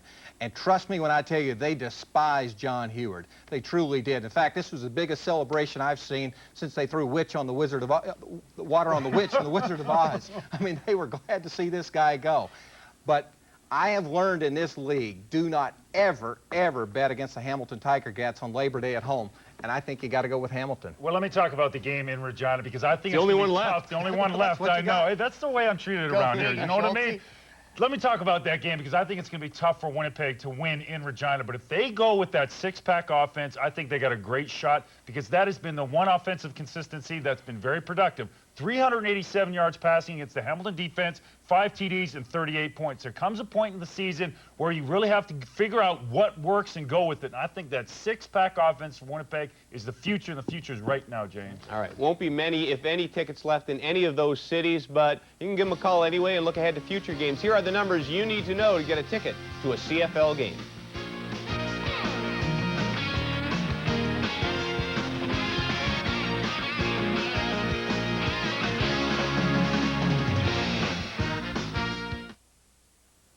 Be sure to check out tsn.ca/CFL, your #1 CFL website, stats, features, and a weekly column by one of our panelists. This week it's Matt Dunnigan talking about why quarterbacks should call their own plays because, of course, he's a control freak. Here are your numbers, pretty even statistically, of course. The two big plays, you see the bottom arrow on the right, that botched punt by the Lions, that was a big one, led to a Montreal touchdown. Also the safety that Eric talked about, the other big play in the half. Alouettes in the lead. Our Farhan Lalji spoke with Charlie Tapp. Well, Coach, a great way for your team to head into the locker room. Talk about just your thoughts in the first half. Well, it's about what I expected. It's two teams playing hard, going at each other, back and forth. We've both made plays, and fortunately we got a lead. That was a big drive there at the end to give us some momentum. Get the score before the half's always big. Now, 4 sacks by your defense against Damon Allen. Talk about the play of your defense. Well, we've been, with him, you can't be too impatient because he's going to come to you. So we're getting pretty good pressure off the outside, getting him flushed, and we've been able to play disciplined enough to make the tackles. But he's a very elusive quarterback, as we all know. Coach, good luck in the second half. Okay, Farhan, thank you. Charlie Taft was right. That drive at the end of the quarter, the last field goal was key. Gets them up by more than a touchdown as we head towards the third quarter. Again, the number's pretty even, but the only number that really matters, 19-11 else. You know, Sean Millington, when he's not playing football, wants to be an actor, playing the role of touchdown scorer here. Lions need a little more of that in the second half. Montreal's Charlie Taft is on a nice little run and trying here at BC Place tonight to end a 2-game losing streak on the road. Here's Farhan Lodge. Well, Coach, your team's done a fairly good job of containing Mike Pringle, but Anthony Calvillo seems to have found his stride. Talk about adjustments you might make in the half. Well, they've thrown the crossing routes on us, give us a little problem. Some of our young guys didn't recognize the adjustments quite as readily as we thought they would. I think we've cleaned that up at the halftime, stay after Mike, and we gave them a couple of scores that they shouldn't have had. We got that cleaned up, and we talked all week about this being a barn burner right down the last 3 minutes. If we can stay in it the last 3 minutes, we think we can win it. Coach, good luck in the second half. Thank you. Thanks, Farhan. Steve Barano has done a pretty good job in a couple of weeks as the head coach of the BC Lions. He's made some subtle little adjustments, but his team is playing an awful lot better. Well, they played very well last week versus Toronto. They're playing well enough here. Other than the turnover, this is pretty much a tie football game. The turnover led to Montreal points early in the game, and other than that, this is pretty close. 8-point ball game. At halftime, you can't ask for much more than that. The Lions certainly not out of it. And they moved the football at times, too, but this Montreal offense is playing extremely well. And the defense not badly either, because they've gotten to Damon Allen a few times. Well, Steve Barato's really doing what he wanted to do coming in. He stopped Winston October. He's only had 30 yards returning total and really contained Mike Pringle. Charlie Taft knows that Pringle will continue to be involved in that offense. But so far, Barato's getting what he wanted. But Calvillo has put the ball up in the air and had success there, and that one turnover is why he's behind right now. What did I tell you at the very start of the game? What's that? Take care of October and handle Pringle, and you've got a chance. That's what you did say that. You said that, but we still got a half of football to play in October. That's the problem. You can only do it for a half. You're not going to win the ball game. October is back out there, and you know he's itching for a chance to get his hands on the football again. Talked about his Edmonton game a couple of weeks back. Was the only game this year that he was very disappointed in. A game that Montreal lost in Edmonton. Did a nice job containing Winston October. The second half is underway. It's Thomas Haskins' turn to run the ball, and he's not bad either. Out to the 39, 23-yard return. Roger Reinson, one of the leading special teams tacklers for the Lions, was there. Quarterbacks stack up this way. Calvillo 10 of 14 for 160 and the 2 touchdowns. One of those sacks against Damon Allen was for safety. Another 2 points on the board, so it's an 8-point difference. 2 points off the safety, 7 off the turnover. That is the difference. Alouettes caught holding on the return, so it's back to the 20-yard line, where Calvillo will begin his first drive of the second half. Charlie Taft does not like the penalties. They are the least penalized team in the Canadian Football League. Averaging somewhere around 54 yards per game, 54.8 yards per game. That's pretty good. Yeah, they've already had 5 tonight, so that's uncharacteristic of this football team for 30 yards. Nice play action fake by Calvillo. It opens up to the left. And Calvillo looks for a block as he swings outside.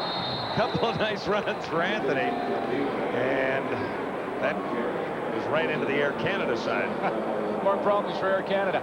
So only a few that they've had in the last little while. Just a couple of problems. This is minor. Yeah, they'll love a problem like that, considering the kind they've been having. That's how I feel at some of the check-in counters. Get out of my way. You got to get on the plane. Let me on this plane, please. Boy, he's done a nice job. Last week versus the Calgary Stampeders, Anthony Calvillo had 5 plays over 50 yards in that football game. That's a big play offense. Ben Cahoon had a couple of deep ones. They had 9 plays over 20 yards. And he was throwing that football down the field.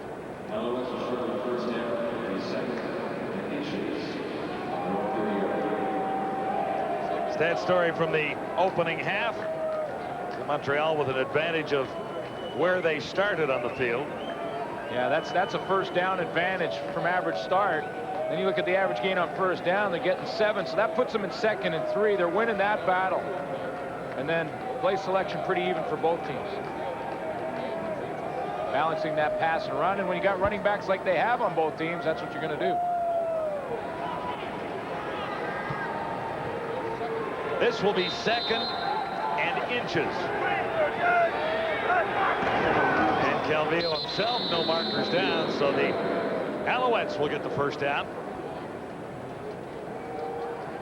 When you have very balanced teams and very talented teams playing each other, it usually comes down to turnovers. Which team can control the ball more effectively? Which team can limit the mistakes and the turnovers? And there's one glaring mistake by the BC Lions, one turnover, that has been the difference. They got to try and get it back somehow in the second half. Alouettes are out near the 30. Calvillo has time, and he floats this one up for John Climby. What a catch by Climby. A 20-yard gain, and he's happy to be back in the lineup, no doubt about it. Well, this is a beauty. It's an all-around perfect football play. Anthony Calvillo has to put tremendous arc on the football to get it up and over the defender. And then Climby lays out to come up with a catch, and he's well on his way to a 100-yard night. One more should do it. Yeah, I'm betting he makes it. Oh, you're a big-time gambler. 20 yards there, Alouettes. Out at the 50 with first down again. Here's Mike Pringle. And across the 55.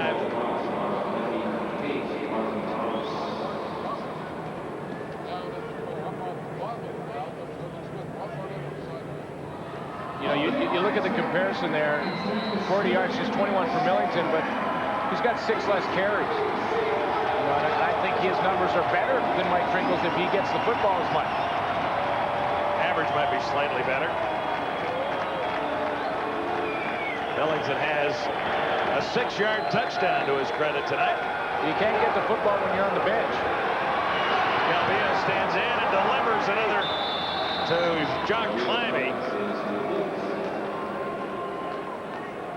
The importance of having experience in the inside receiver positions, right? John Climby knows what the defense is doing. As soon as Anthony Calvillo knows what the defense is doing, so does Climby. Different layers. See how Climby just geared it down in the middle? Created the target. He's over 100. Yeah, I told you. You paid off. Your big gamble paid off when he was 4 yards away. 117 now. It's a pretty good return for Climby.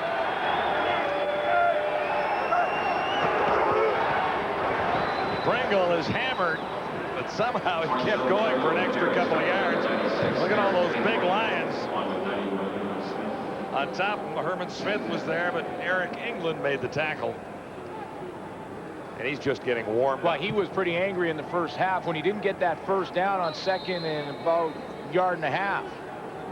And he went over there, yelled at the offensive line. I'm sure he had a word with them when he went into the locker room at halftime. And if they ever get down to that again where they're 2nd and a yard and a half, Pringle will get the ball, I guarantee you. Or there'll be a fight on the field. Yeah, nice drive.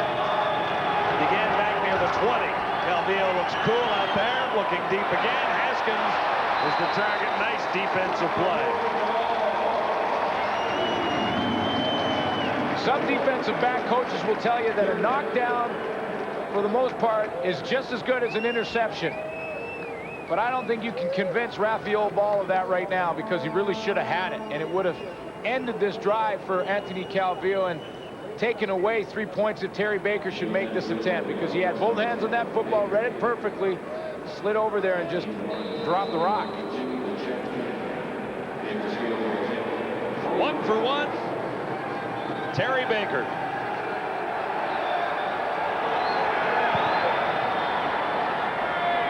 He's 2 for 2 in the lead. Moves to 11 points for the Montreal Alouettes.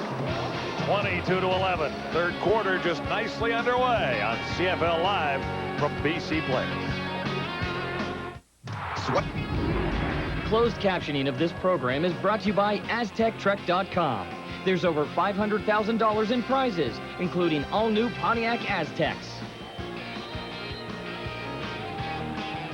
Back at BC Place, Damon Allen ready for a first down sequence here. Beginning at the 35. And halfway to a first down with a 5-yard gain is Sean Millington.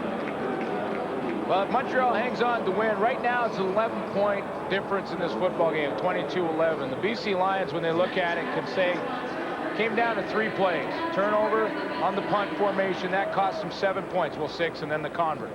The safety, that cost them 2 points. And the ball. And then a dropped interception by Raphael Ball cost them 3 points. You add it all up, it's 11 points, which is the difference. Well, we'll give them the extra point, that's 12, but without that extra point in there, it's 11. You were told math wasn't part of this job. I remember. Yeah. Robert Drummond, first down. Key play for the Lions, and Drummond out across midfield.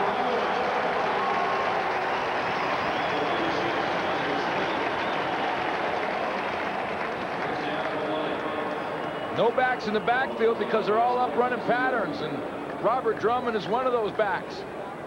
Runs an out pattern. Yeah, nice play here to get away. Catches it in traffic and then breaks a tackle by Sheldon Benoit, and away he goes. Great Bear Bryant said, football will come down to 3 plays, winning and losing a game. The problem is you don't know which 3. So you got to play hard on every single one of them. And there's lots to go here with 9:40 to go in the third quarter. Right now, the Owls have the 3 big plays. And that one is whistled down. We'll check out the infraction. Well, at the time count, Steve Barato may just lose. Time count violation. BC number 9. First down repeated. You know, Damon Allen has been given the opportunity to call his plays, but he's still not calling all of them. I mean, there are still a lot of plays coming down from Joe Pow in the booth down to the backup quarterback, Doug Nussmeier, on the sideline, who signals it in to Damon Allen. So when that process occurs, sometimes it takes a little long. Yeah, and results in a 1st and 15. Allen really aired this one out. He was 15 yards over the head of the intended receiver, Mike Adams, number 86. Well, Alfred Jackson's going to go back and remind him of who his go-to guy is. He's going to say, hey, just remember, I am your go-to guy. Number 7, just look for me. Here I am. And look, there's no one around. Look, no one over here. Nobody. I'm open. Okay. He'll go back and remind him.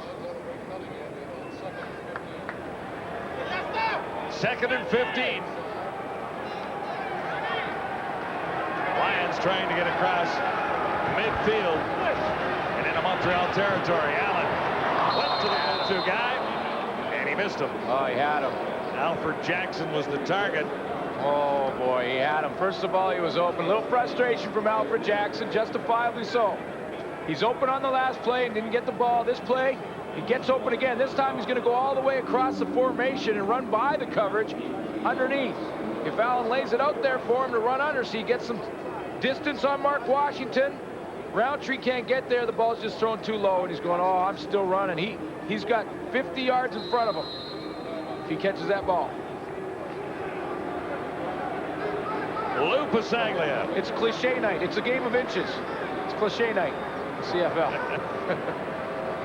It's really a game of yards, and they were 15 short of a first down. That's right. That's what it is. Here's Winston October looking to break one for the first time tonight. And really, the Lions have done a pretty nice job of covering Winston October. It's an 11-point game. The Owls in control. You got to like the way Anthony Calvillo is playing football again tonight. I mean, the numbers are pretty nice. 200 yards in this short a time, couple of touchdowns, but he's really looked calm and poised out there. Well, yeah, a couple of big plays on 2nd and long. And when you're poised on 2nd and long, that's usually when you're going to get pressure from that defense. Blitz is coming. If you can keep your composure then and throw strikes, yeah, you're getting it done, and he is. Calvillo escapes. And there was no first down anywhere that time. It was Lacoste running him out. Herman Smith, the Herminator, had him and then lost him. And then Lacoste came over and finished him off, but there was absolutely nowhere to go. Well, yeah, but Herman Smith had him for a 6-7 yard loss. Look at this. Calvillo goes, now you see me?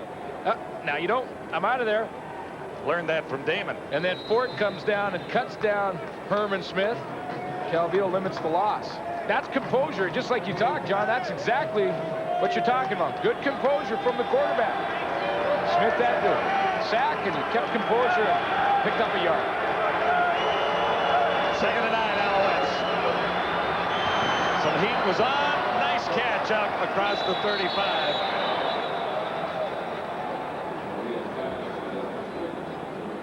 Kevin Alexander. Strictly a speed guy. Yeah, he's another great find by Jim Pop, general manager of the Montreal Alouettes, to find Kevin Alexander, former teammate, like you mentioned, of Anthony Calvillo's at Utah State. He's a straight speed guy, not a big target. 5'10", 180 pounds, but boy, he can fly. Yeah, nice start in his first one last week for the Alouettes, a couple of touchdowns. Calvillo has room to the far side and an open receiver. It's Cahoon. Ben Cahoon made the catch and was wrapped up by Central McClellan. Well, we've been watching the matchup with Paul Lacoste against Mike Pringle, and Lacoste, from what I heard, really did everything he had to make the football team in Indianapolis, but some politics were involved. They drafted a couple linebackers in the first round, and he said it was a great experience, but you got to have respect for the players in the CFL. Well, understood that he did fare well down there in Indianapolis, but he seems happy to be back in BC. And playing tonight against Montreal. Pitch to Pringle. And there's a first down. One of the ball boys knocked him out. You want a ball boy, you don't want to get in front of him. They don't wear equipment, the ball boys. One of the ball boys from Ball State. Lacoste and Pringle have been banging heads throughout this game. Talk about having your motor running at full speed.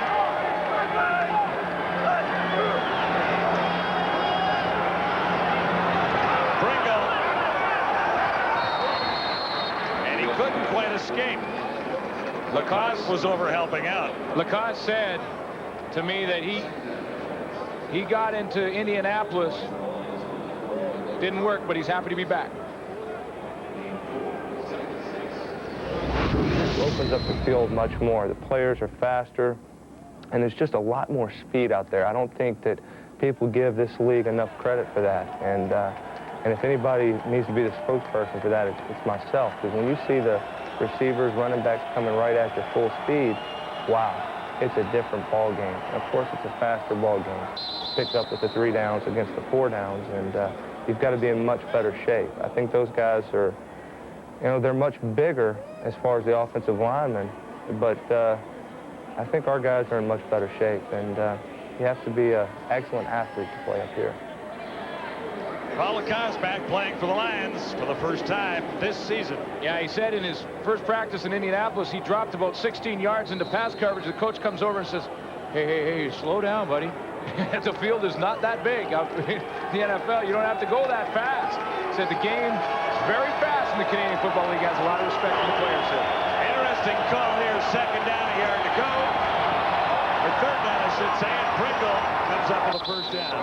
Remember back when Pringle got angry when he was held on 2nd and a yard and a half? Now it's 3rd and a yard, and he knows, Charlie Tapp knows how angry Pringle was. He knows that'll carry over in the next situation they're in. He gets the ball again, and he would not be denied this time. 8 yards for Pringle. He only needed 1. So this Alouette drive continues, and when you've got Pringle in your backfield and your team is going as well as Montreal is, that is not a huge gamble on 3rd down and 1 in BC's end of the field. That's right. Pringle made the catch. He was hit immediately. And Mike Crum, starting his first game at safety for the Lions, was in on the tackle. He slides low now, and Rafi Obal has moved back and is really playing the true safety spot. And Mike Crum is now slid up to the front He's playing more of a linebacker kind of position.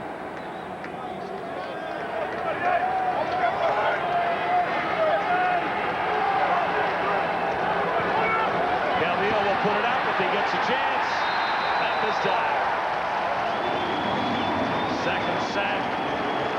And Thomas was there, number 98. Had a little company along for the ride, Herman Smith.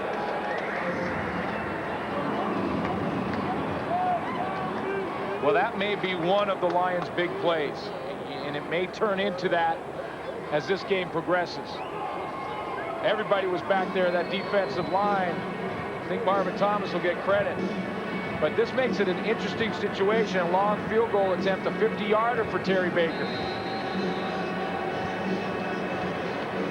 Defensive coordinator Rich Stubler. And he's changed things around defensively for the Lions, and you've noticed a little more spark on defense as well in the last couple of weeks. And he's got this one. Baker nails a long field goal. The Owls score anyway. Time for the Lions to start to roar back. It's 25-11 at BC Place. Swipe your club card at Safeway for automatic $1 million. Sports Desk coming your way. Rod Smith, Corey Warren, right after football. The stories we'll cover. A little football, of course. Post-game from out here. Guess who's coming to the Canadian Open? The Tiger and the Air Canada Championship round 1 today. 4-way tie for top spot at 600. Mike Weir's hanging in. 4 under, 2 back. Defending champion. Mike Weir won it last year.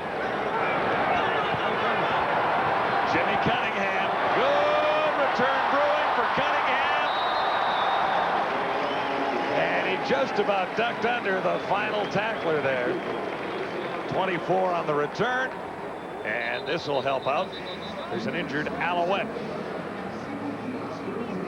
But Cunningham has really lost a little bit this year, or has been well covered. Glenn, I don't know how you explain it, but he's not averaging much.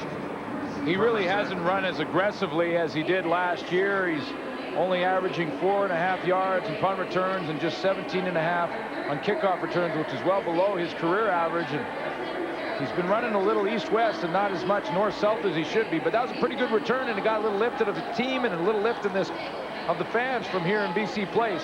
This is the part of the game, as you see, an injured Montreal Alouette coming off, as well as Winston October. This is part of the game. It's late in the evening for Montreal. I'm not going to do the math, but it's just late in the evening. And they're coming off that big win. Now, can they keep the intensity level up in this fourth quarter as we get close to the fourth quarter? Well, they have the lead and have been impressive so far. A couple of Baker field goals in the second half. Allen has to respond soon. Here's Drummond. Oh! That was right there. Well, Drummond couldn't hang on. I really believe that, you know, somewhere in the stats, when you put an incompletion under the quarterback's name, you should put an asterisk beside it if this happens. And what I'm talking about is Damon Allen cannot throw a better pass. He just can't do it any better than he did it right there. Drummond's got to come up with it, no question. Maybe just add drops to that statistic. Well, yeah, I guess that's maybe the way you do it. You put a D and you put the number of drops. 2nd and 10. Critical down again for the Lions. There have been a few tonight. Allen goes to the other side. Blair makes the catch, but he's short of the first down.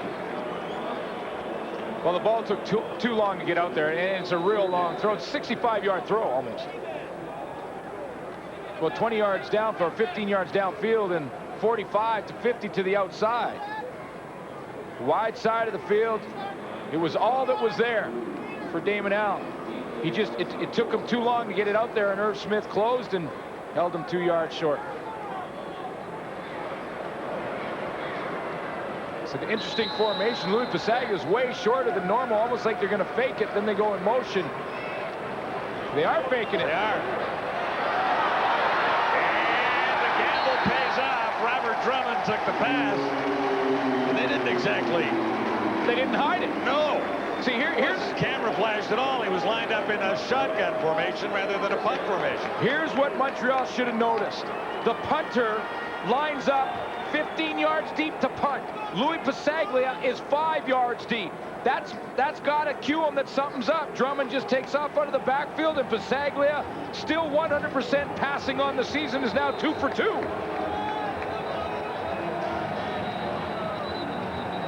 Excuse me, I stand corrected.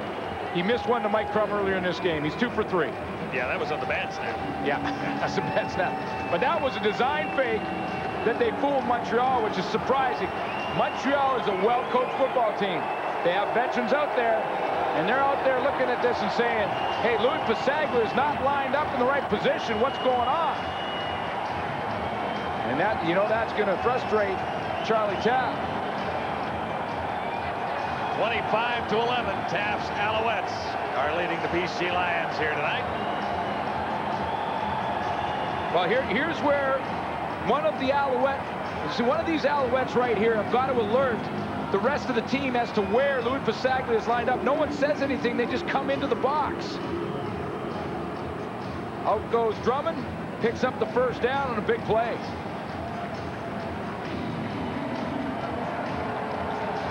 Louis Pasaglia missed a field goal earlier tonight. You know what, John? He's played quarterback. He played quarterback. Now, that was 29 years ago at Simon Fraser University. He could still chuck him, though. Well, he kind of lobbed it. Yeah, okay. It was a fairly safe throw. A little bit of a lateral out there, actually. But, hey, we're big play for the Lions. And a critical play.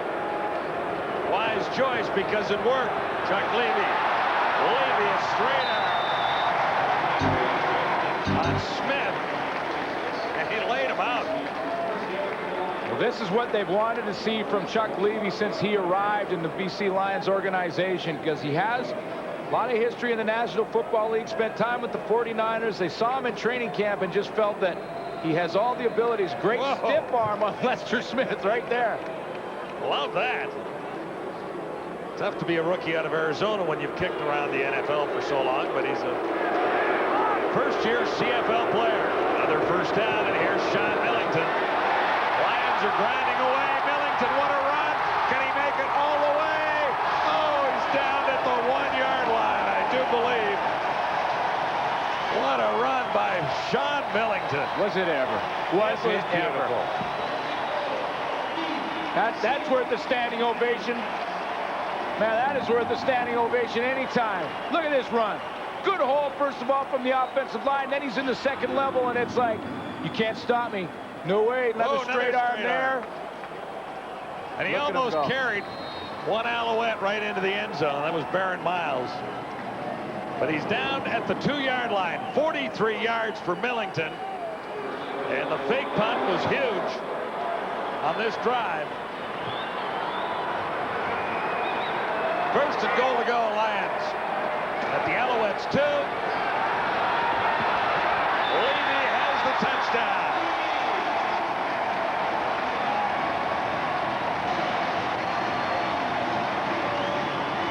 That'll get the joint jumping. All right, Steve Barrato with the big call to Louis Pasaglia on the fake field goal. Fools Montreal. That gives them momentum. Millington pounds one, and Levy finishes it off. Watch Hendrickson, Craig Hendrickson on Swift Birch. Swift Birch is on the ground. That's the guy. He's the only guy really that can tackle Levy in time to keep him out of the end zone.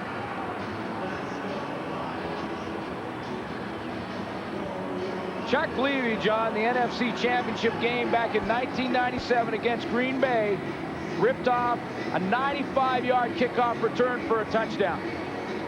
That's a big play in a big game, and that's why when he got here, the expectations were so high. Really felt like Chuck Levy could be an impact player. Well, he hasn't been able to get a whole bunch of playing time because Millington has done such a nice job in the backfield and become almost the primary ball carrier. And Drummond has become one of the top receivers on the Lions so far. Well, and quite frankly, he hasn't made the big plays, though. He's been on special teams returning kicks. He's caught some punts. He's caught some kickoffs. He hasn't made the big plays yet, and they've been wondering where has been the Chuck Levy that they saw in the NFL. Well, maybe he was just getting used to the speed, like you heard Paul Lacoste talk about, the speed of the Canadian Football League. He's getting used to that speed a little bit, and he's Now starting to make some big plays for the Lions. Chris Perez, the injured BC Lion,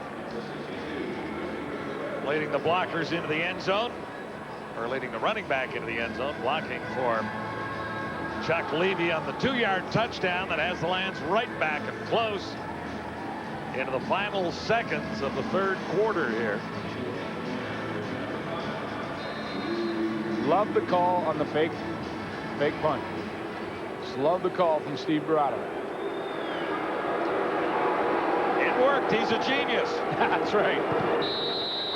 Lou Pasaglia hammers the convert through, and that's the end of the third quarter at BC Place. Lots left to be decided here tonight as we take a quick timeout.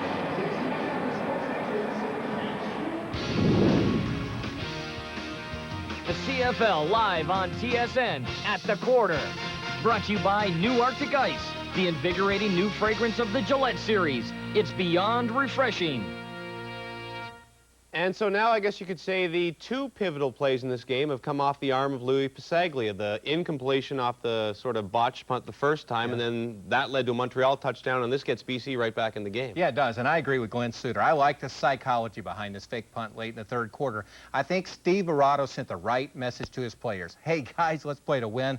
Let's play with confidence. You saw them go right down the field to get 7 points. Chuck Levy may have scored, but credit those 7 points to Steve Barato. Yeah, the Lions woke up after that, no doubt. Damon Allen got his offense in a rhythm, and not enough credit is given to Joe Powell. He's got a different perspective. He's now up in the box. He's able to see things differently from up there and communicate to Newsmeyer that goes to Damon Allen. Damon Allen got in a rhythm there. Why? Because Sean Millington was busting tackles going up and down the football field, set the tempo for the fourth quarter. I'm not surprised if we're going to see Steve Barato and the no-huddle offense by Damon Allen so he can take control and get in a rhythm. Yeah, but still, who's ahead? The Montreal Alouettes are ahead. It's 25-18, and the reason is no interceptions, no fumbles, only 5 penalties for 30 yards. That's not bad. Montreal's probably going to win this game because they don't self-destruct. Fourth quarter, I don't think you're going to see a fumble, an interception, or even one penalty on this Alouette football team. BC is going to have to do something dramatic to win because this is a typical way that Montreal wins games close in the fourth. Yeah, their second half adjustments defensively are spectacular, by the way. That was only the second touchdown the Owls have given up in the third quarter all season long. That's 9 third quarters, only 2 touchdowns they've given up. We're back at you on Sunday with the first of the Labor Day Classics. It is the Bombers and the Riders, 2 teams coming off big victories. Sunday, 5 Eastern on TSN. Here are the numbers after the third quarter. 231 passing yards for the Alouettes compared to 176 for the Lions. But the Lions have a slight lead in rushing and a couple of big plays by Millington. The final quarter is underway. Winston October. And a flag comes down after the tackle was made.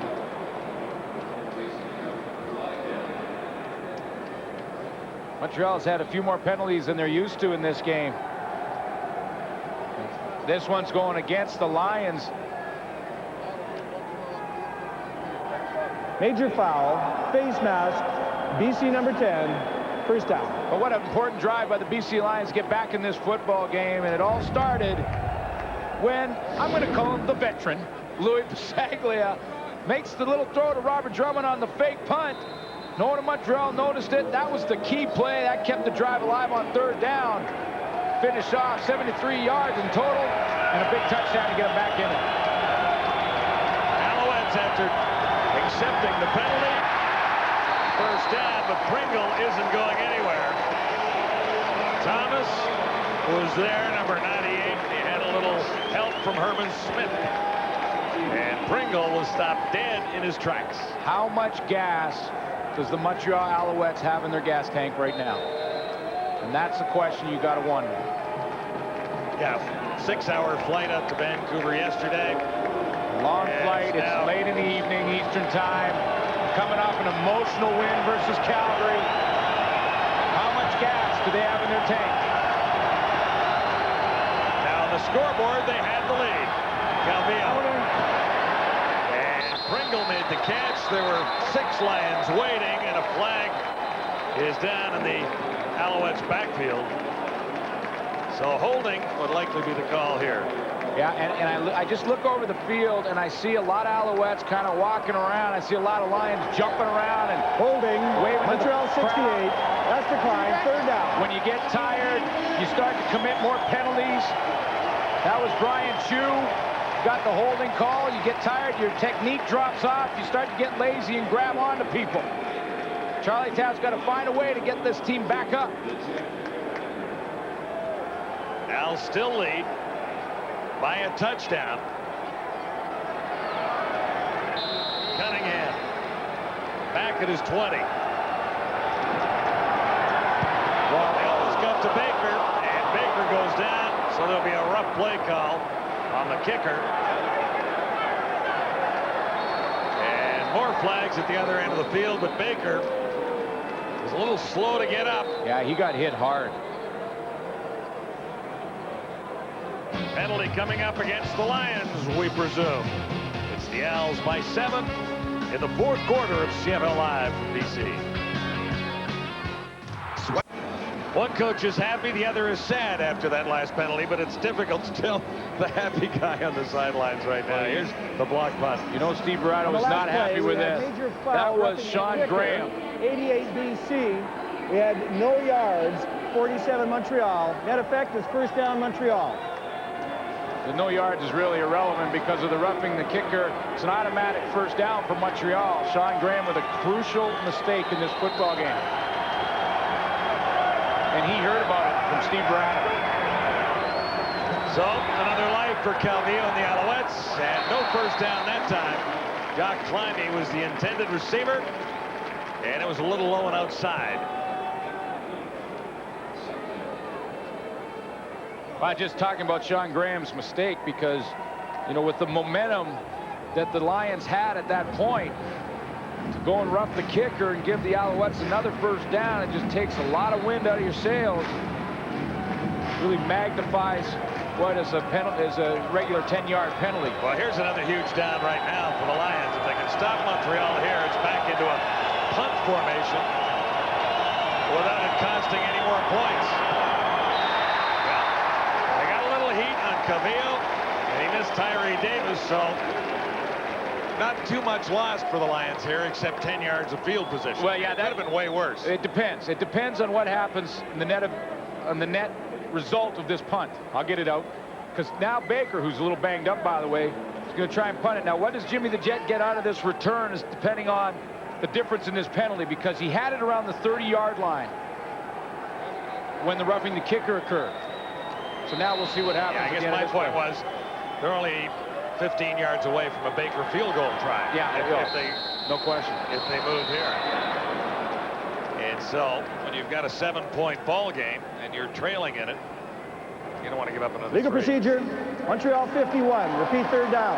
Well, now they get some of that. Have a way of evening out. They really do, don't they? Just a little swing this way, and then you slide right back the other way. Well, you wonder, because Terry Baker limped off the field, and that's the question right now. And he was limping on that kicking foot, the right foot. So how banged up is it? How much he's going to be able to put on this kick? The Lions are going to go with the return. They've got 2 returners back there, Chuck Levy and Jimmy Cunningham.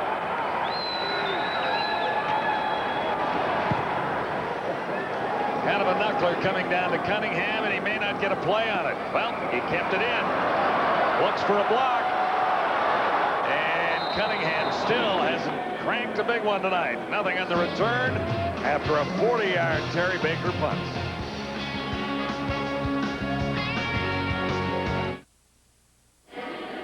Damon Allen is hurting, so Doug Nussmeier is into the ball game for the BC Lions. Modest numbers in a couple of appearances in relief of Damon Allen so far this year.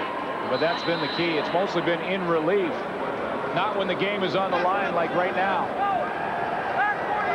Lions are down by a touchdown and beginning inside the 20 again. Robert Drummond turns the corner, and he's out to about the 22, only about a 3-yard gain. Let's bring in Farhan Lazi. Well, John, this is a story that started midway through the third quarter. Damon Allen has been suffering from very bad cramps in both of his hamstrings. I talked to him while he was riding the bike trying to shake it off. He said the problem is he doesn't know when they're going to come and when they're going to go. Nussmeier almost came in earlier in the game, but Damon stayed with it, led the Lions to a touchdown, but for now, it's Doug Nussmeier at the controls. Very interesting sequence here. 2nd and 7.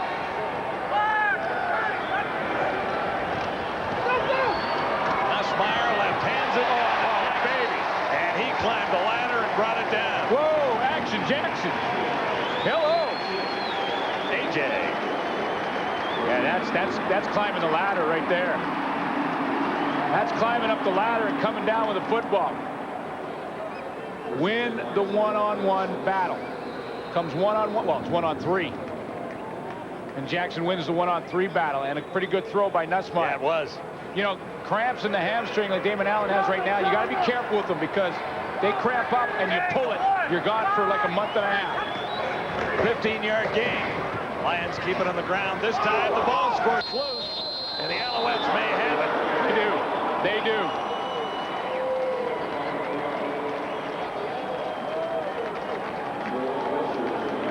Yes, it's a turnover going the way of the Alouettes, and they turn it over inside the BC 40-yard line.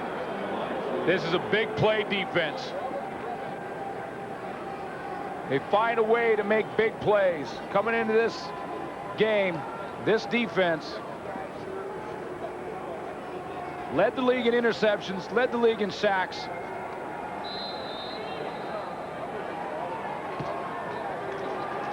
They make big plays on D. And there's the defensive coordinator, Rod Rust. Wilshire has the fumble recovery. And the Alouettes are ready to roll again. Here's Mike Pringle.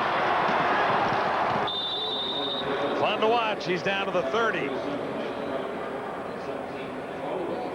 Derek Lewis made the tackle on Pringle. When I interviewed Pringle yesterday, I said to him, I'm going to ask you a question. Would you rather run through a guy or around him if you had your choice? Either way, you're getting in the end zone. Would you rather run through him to it or around him? Big smile. He goes right through. So you go look for guys to hit, don't you? Well, yeah, that's what he likes. He is the best here. 2nd and less than a yard, and that should be enough to advance the sticks one more time and keep this Alouette drive going after the Lions turned it over. Well, it's the big plays again, John, and the turnover on the punt. Montreal got early in the game, turned into points. The safety touch they gave up, the Lions gave up. Another big play for Montreal. Dropped interception led to points for the Lions. And now a fumble. Yeah, the Drummond fumble could be the final nail here. 9:49 to go. The Lions still have a chance, but the Alouettes smell blood here now. Pringle.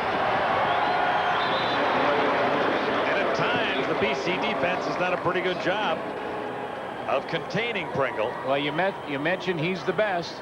Not only the best running it, but when he gets down to the goal line, he's pretty good down there, too. 11 touchdowns this season. Most in one season. Corey Philpott with the Lions, passing and rushing. 22 in 95. Alan Pitts had 21. 4 players have 20. Pringle has a chance to set the record for rushing touchdowns in a season. In week 5, John, he had 4 against Saskatchewan. Hasn't had one since then. The touchdown toss is miles over the head of the intended target. Alexander was well away from the ball, and it looked like Mike Crum had a sort of shot at it. Wow, he went after it. It was kind of thrown away, but Anthony Calvillo had no idea what happened on that play. All he could see was the lights at the top of the roof of this stadium, because he was flat on his back.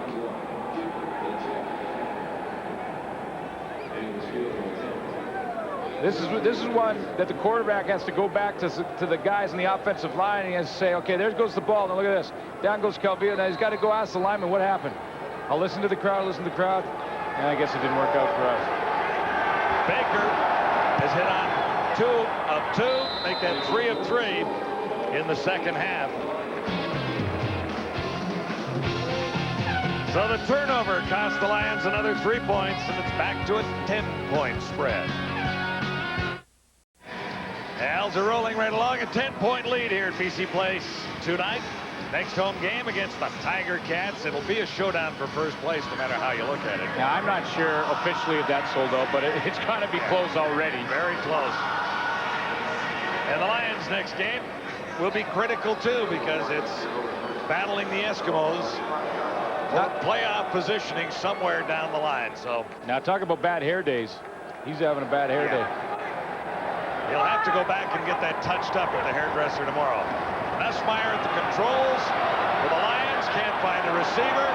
And then rifles one down there. Davis Sanchez was not fooled. Doug Nussmeier wanted to go with the hook and go. And all he wanted to do was have Mike Adams go down the sideline a little bit, stop up like he's going to run a short pattern, pump the ball to him, hope that Davis Sanchez jumps the pump, and then go in behind him. But Sanchez said, nuh-uh. No. Not today, not on my shift. He was looking to Mike Adams. Over there. Not on my watch. He's played pretty well. Sanchez is a good player. He's been very impressive all season long. Playing as well as anybody in the secondary. And it's a pretty good secondary back there. Adams again. And this time he missed by about 3 yards. Well, Sanchez, again, in good position. He's over there telling everybody that'll listen on this, on that BC Lions sideline, you can't, no way. You better go somewhere else, see? Go somewhere else in the ball, because this area over here is safe. 5 interceptions on the season for Sanchez, 2 last week, 3 knockdowns. He's just rounding into nice form in his 2nd season. First-round draft pick last year and had 3 interceptions. 1999, and he's already close to doubling that this year. Yeah, and he's born in Vancouver, so no wonder he's playing it very close tonight. Yeah, and he knows the Blackcoats lifted, so he's got a lot of fans cheering him on. Winston October ready to accept Lou Pasanglia's high kick.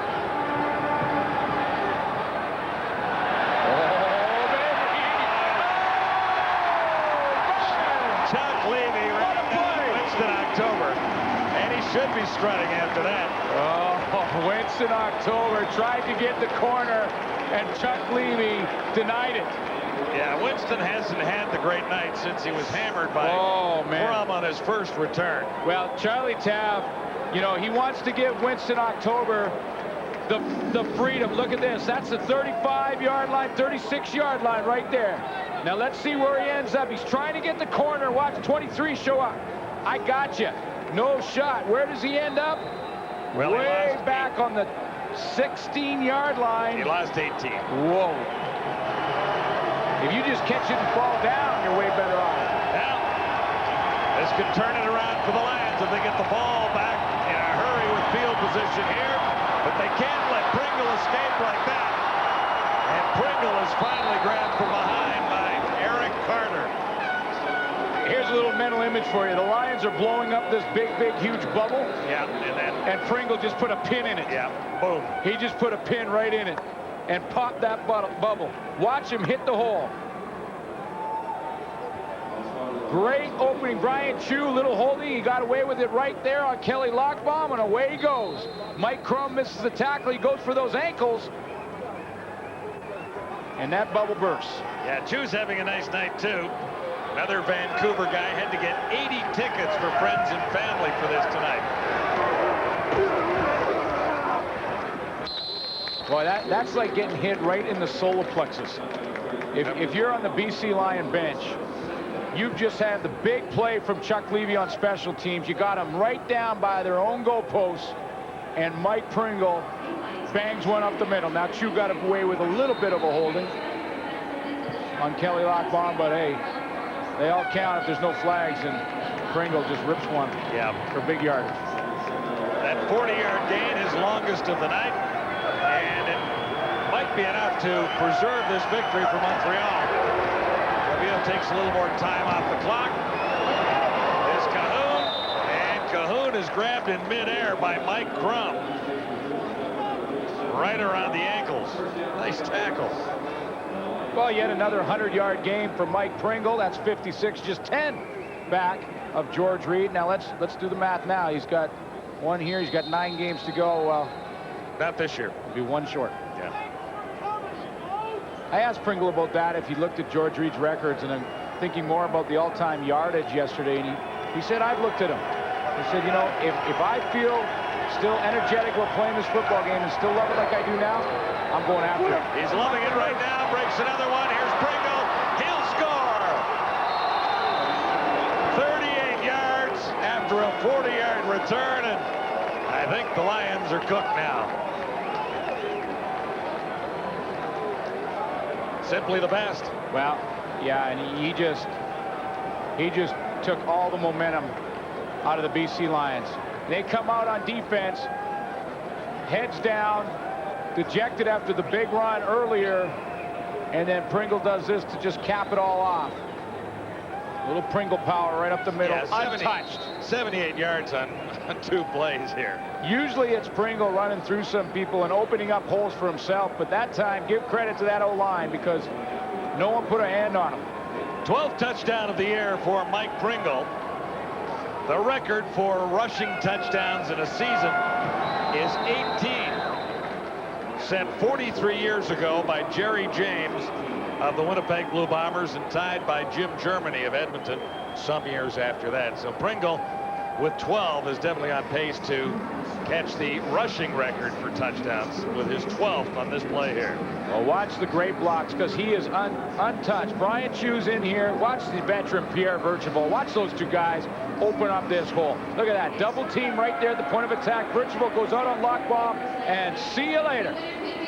The lane is open and untouched. If Mike Crum, the safety, can't get him and he doesn't even put a hand on him, goodbye.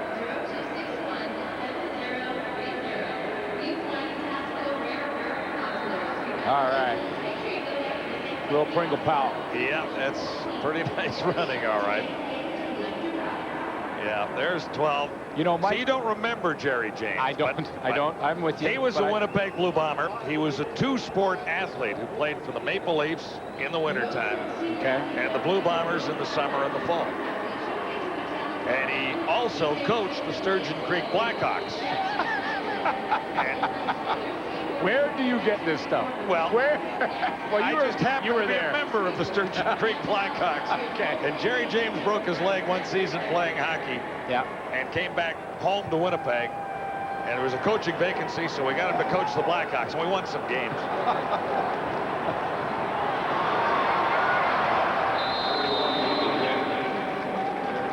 Cunningham out to the 40-yard line, so 19 carries, 151 yards, and it helps when you put them together back-to-back like 40 and then 38 on the same drive. 111 yards rushing in the second half for Mike Pringle. We've said it many, many times with Pringle. As the game goes on, he gets stronger. Well, you can't really demonstrate it any better than 111 yards in the second half of a game. And you're remembering what I told you at the outset. If you can stop Pringle in October, you've got a shot. Yeah, and if you can't, you don't. Well, they didn't stop him in the first half, but they had him under control, at least for a while. Messmeyer just about out of time. Had a big run last week for 29 yards and has to pull up short on this. You know, really with Pringle, too, because the Alouettes this year have blown out some opponents. You know, you think back to 45-6 against Toronto, 62-7 versus Saskatchewan. Some big blowouts this year. Pringle, in 5 of the games heading into this one, had not played in the fourth quarter of 5 games. John Millington on 2nd and 3. And we'll see where they spot this. You know, what would his numbers be had he been playing in that's a whole game basically that he's missed. Well, he's missed a game and a half too. Yeah. Because he was hurt in the Edmonton game and didn't play much of the second half and then had to sit out a week before coming back last week. You know, and Charlie Taff has told me many times that it's really tough to get Pringle out of a game. Even if you got a big lead, he doesn't want to come out.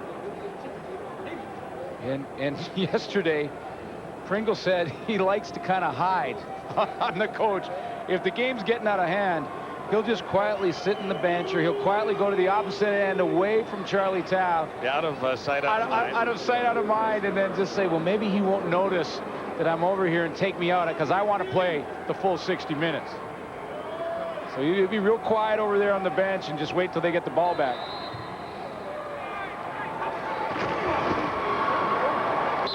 Not by much. Nussmeier. Again, Damon Allen is having some problems with his hamstrings cramping up, so he's watching from the bench. Well, disappointing for Damon Allen because he put that great drive together, capped it off, was right back in this football game, and then had to get out. Now, it's not a slight against Doug Nussmeier. It really hasn't been his fault. But Allen had a nice rhythm going with that drive, and the Lions were taking a little of the momentum away. Now Nussmeier, big time trouble. Oh, and that must have hurt. He got nailed by 2 Alouettes. Miller was 1.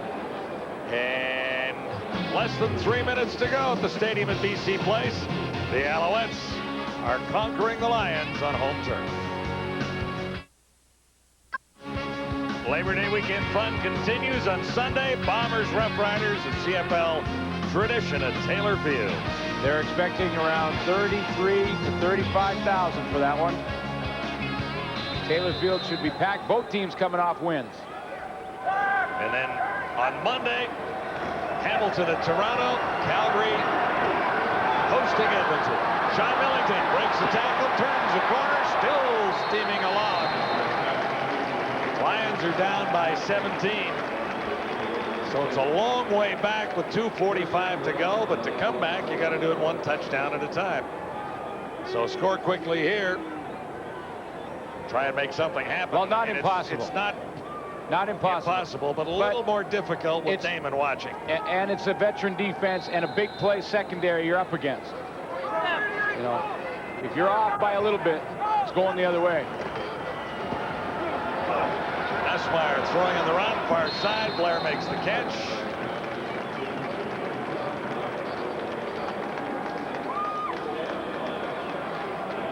Hate the gloves. They don't match. Nussmeier's getting some more reps here. Yeah, you know, they still believe there's a chance to come back, and I have seen it before. 3 touchdowns in under 2 minutes in the Canadian Football League, so it is possible. You got to get that first one first. And you got to get it quickly, is exactly right.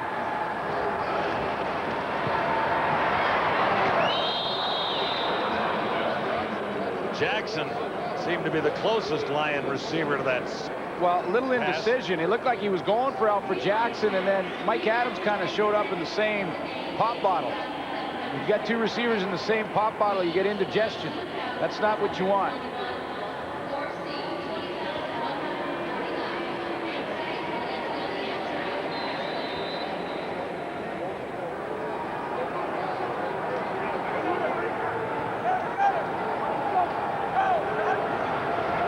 On 2nd and 10. Leaving at the catch. And this drive continues. 2:31 to play. The Lions need 3 touchdowns to win this. Down by 17. So 3 touchdowns to win it. 2 and a field goal to tie it. Well, then you could get into 2-point converts. And that's too much math for both of us. Yeah, let's not go there. At the Alouette 15. Nussmeier has the touchdown. Sean Graham. Well, good drive, John. A drive that only took about 30 seconds off the clock. You're now down to 2:27. A drive that, you know, in about 35 seconds, the Lions are in the end zone with hope. Keep hope alive. That was that drive. That drive was all about keep hope alive. They throw it in the end zone. Sean Graham makes up for the mistake he made on the roughing the kicker call earlier. Yeah, that cost 3. Cost points, didn't it? Yeah, and it'll take a little pressure off him in the film room tomorrow. First touchdown of the season for Sean Graham. Especially if the Lions can find a way to come back. I think they still kick it deep. With 2:27 left, you kick it deep and then hope your defense can stop Pringle. You know, all game long, the defense was doing a pretty nice job against Pringle, and then he rips off a couple of huge drives in the last series. So that's the challenge for that defense right now for the BC Lions. 10-point game. 35-25.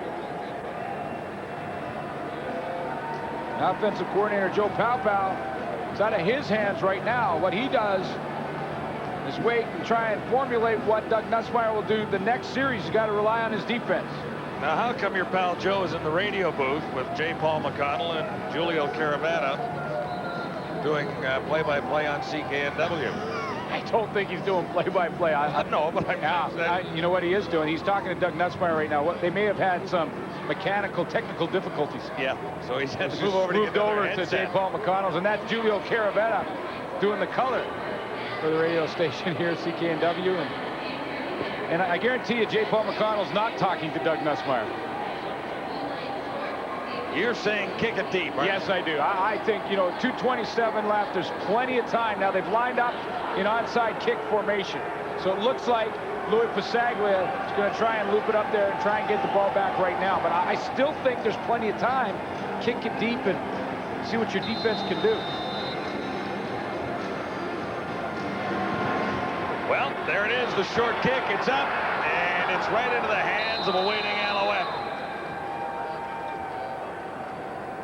Sylvain Girard comes up with it, and it really floated right into his hands. Well, the other theory that Steve Barrato may have in this scenario is that it's a 10-point game right now, okay? If he gives up a field goal because he doesn't connect on the short kick, he still needs 2 touchdowns to win the game. Yeah, but field goal, touchdown, ties. No, now a touchdown ruins it. Yeah, so, I mean, right now, a field goal and a touchdown means overtime. That's right. I mean, at this stage of things, but I'm just saying, based on his decision to kick the short kick, he may be thinking they can hold him to a field goal. Well, they got to Pringle there, slowed him down after a 3-yard gain.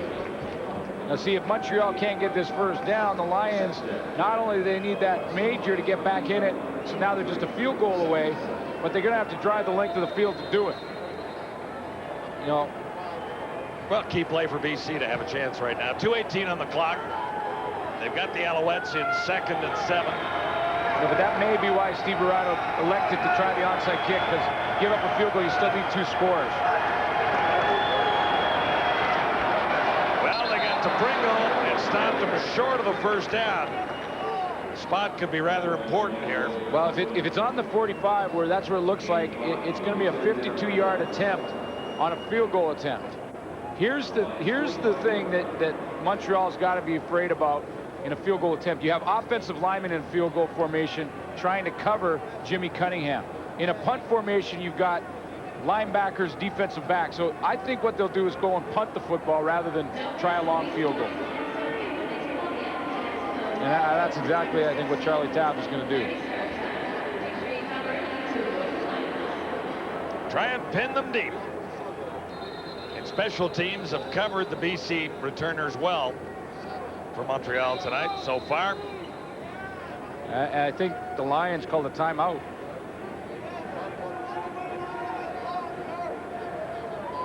And there was some confusion on the special teams, on the return team. They're going to work it out. But here's the interesting thing. We talked about whether or not there was time. You come out of the 3-minute warning. You're inside of 2 minutes and 45 seconds.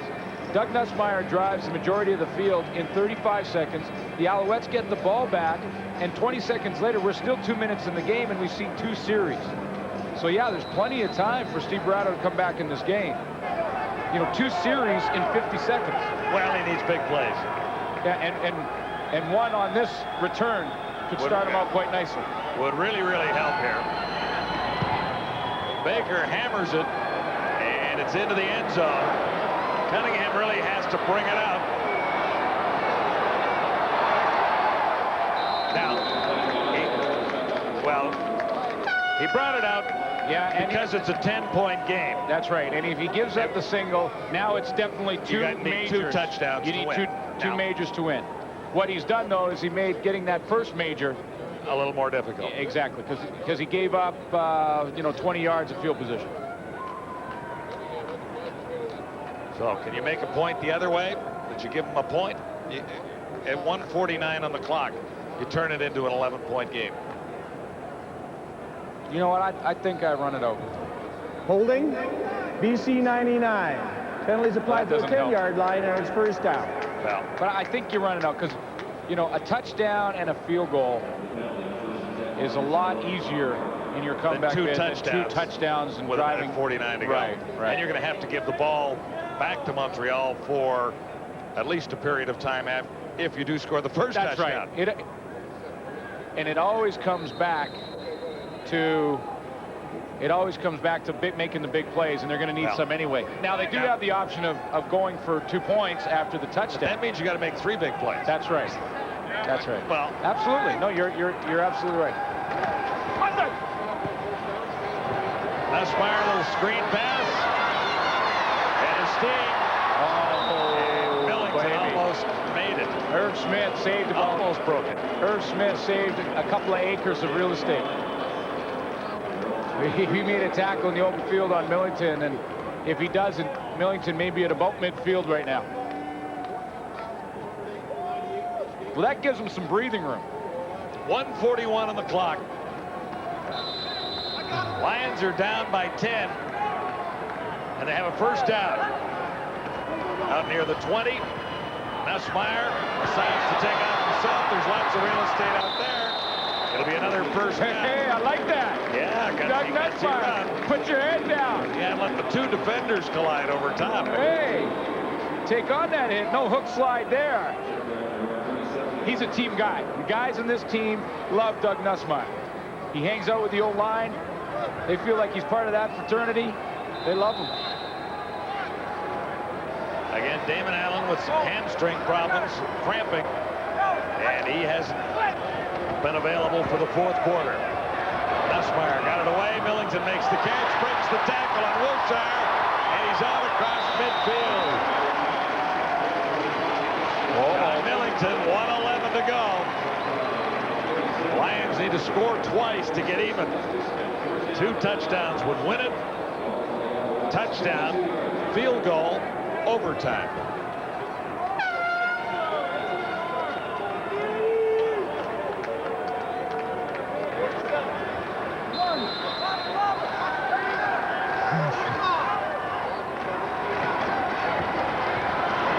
Sideline pass, and well covered. Sanchez had a chance to intercept on the toss from Nussmeier to Don Blair. Well, and Nussmeier was trying to go over there so he could stop the clock quicker, get it out of bounds, but the incompletion does that anyway.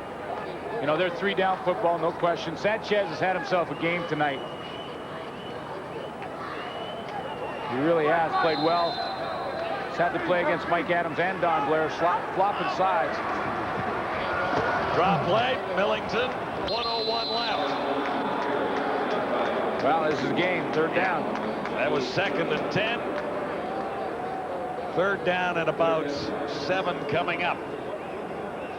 Montreal likely play off a little bit, and they'll force the Lions to throw it underneath, and then will Steve Barato's man break a tackle and get the first down and keep it, give them that one more chance.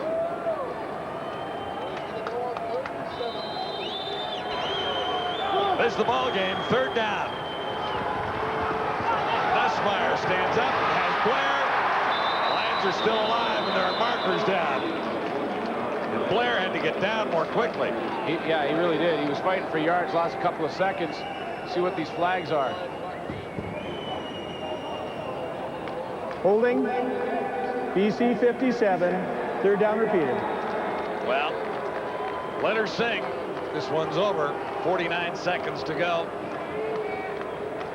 We're not singing. There's Payne. Working on Ed Fillion. And no question, that's one of those old wrestling moves from Dan Payne, who used to wrestle, actually wrestled in the Olympics. That's one of those wrestling moves, the takedown. 3rd down, 20 to go. Nussmeier has a wide open target. Get it away. He had Alfred Jackson wide open. He had Alfred Jackson wide open.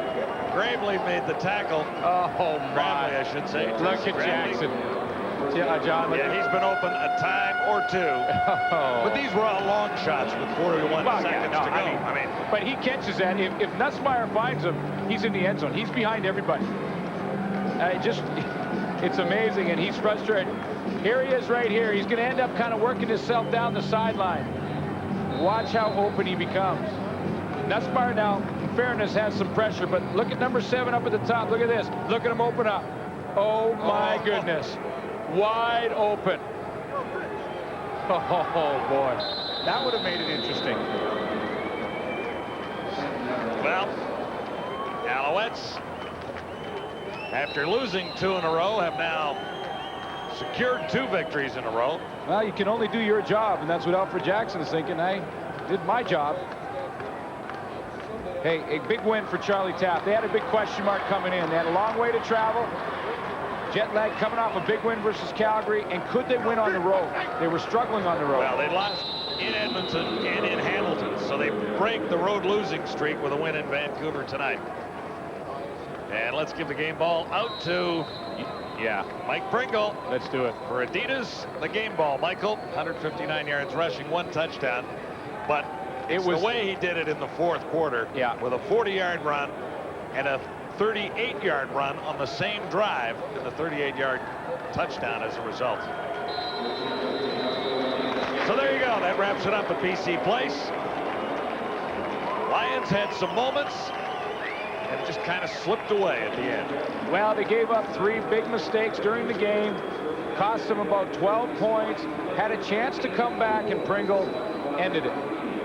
Some big runs. Steve Barretto, the Lions coach, is 1-1. He's batting .500. And I think when you look at Charlie Taft, full value for the way he had his Alouettes prepared for this one tonight in hostile territory. Keeping a little pressure on Hamilton for first in the East, isn't he? Weekend ain't over, folks. There's lots of football ahead. It's Labor Day in the Canadian Football League. CFL football on TSN is brought to you by Molson Canadian. I am Canadian. James Duffy back to wrap things up. The Owls finally get that long-awaited road win they've been lacking for the last month or so. And as for the Lions, they fall under 500, but still playing much better than they were, a couple of weeks ago. Our next game is Sunday. It's our first Sunday game of the year. The Bombers and the Riders. It'll be rocking at Taylor Field. In the meantime, check out tsn.ca/CFL for all your entertaining analysis and features. The Desk is next. Mike Weir in the first round of the Air Canada Championship, and a guy by the name of Eldrick Woods is coming to the Canadian Open. Mike Pringle, tough enough to stop when you hit him, impossible to stop when you don't lay a hand on him. This has been a presentation of TSN, Canada's most watched sports network.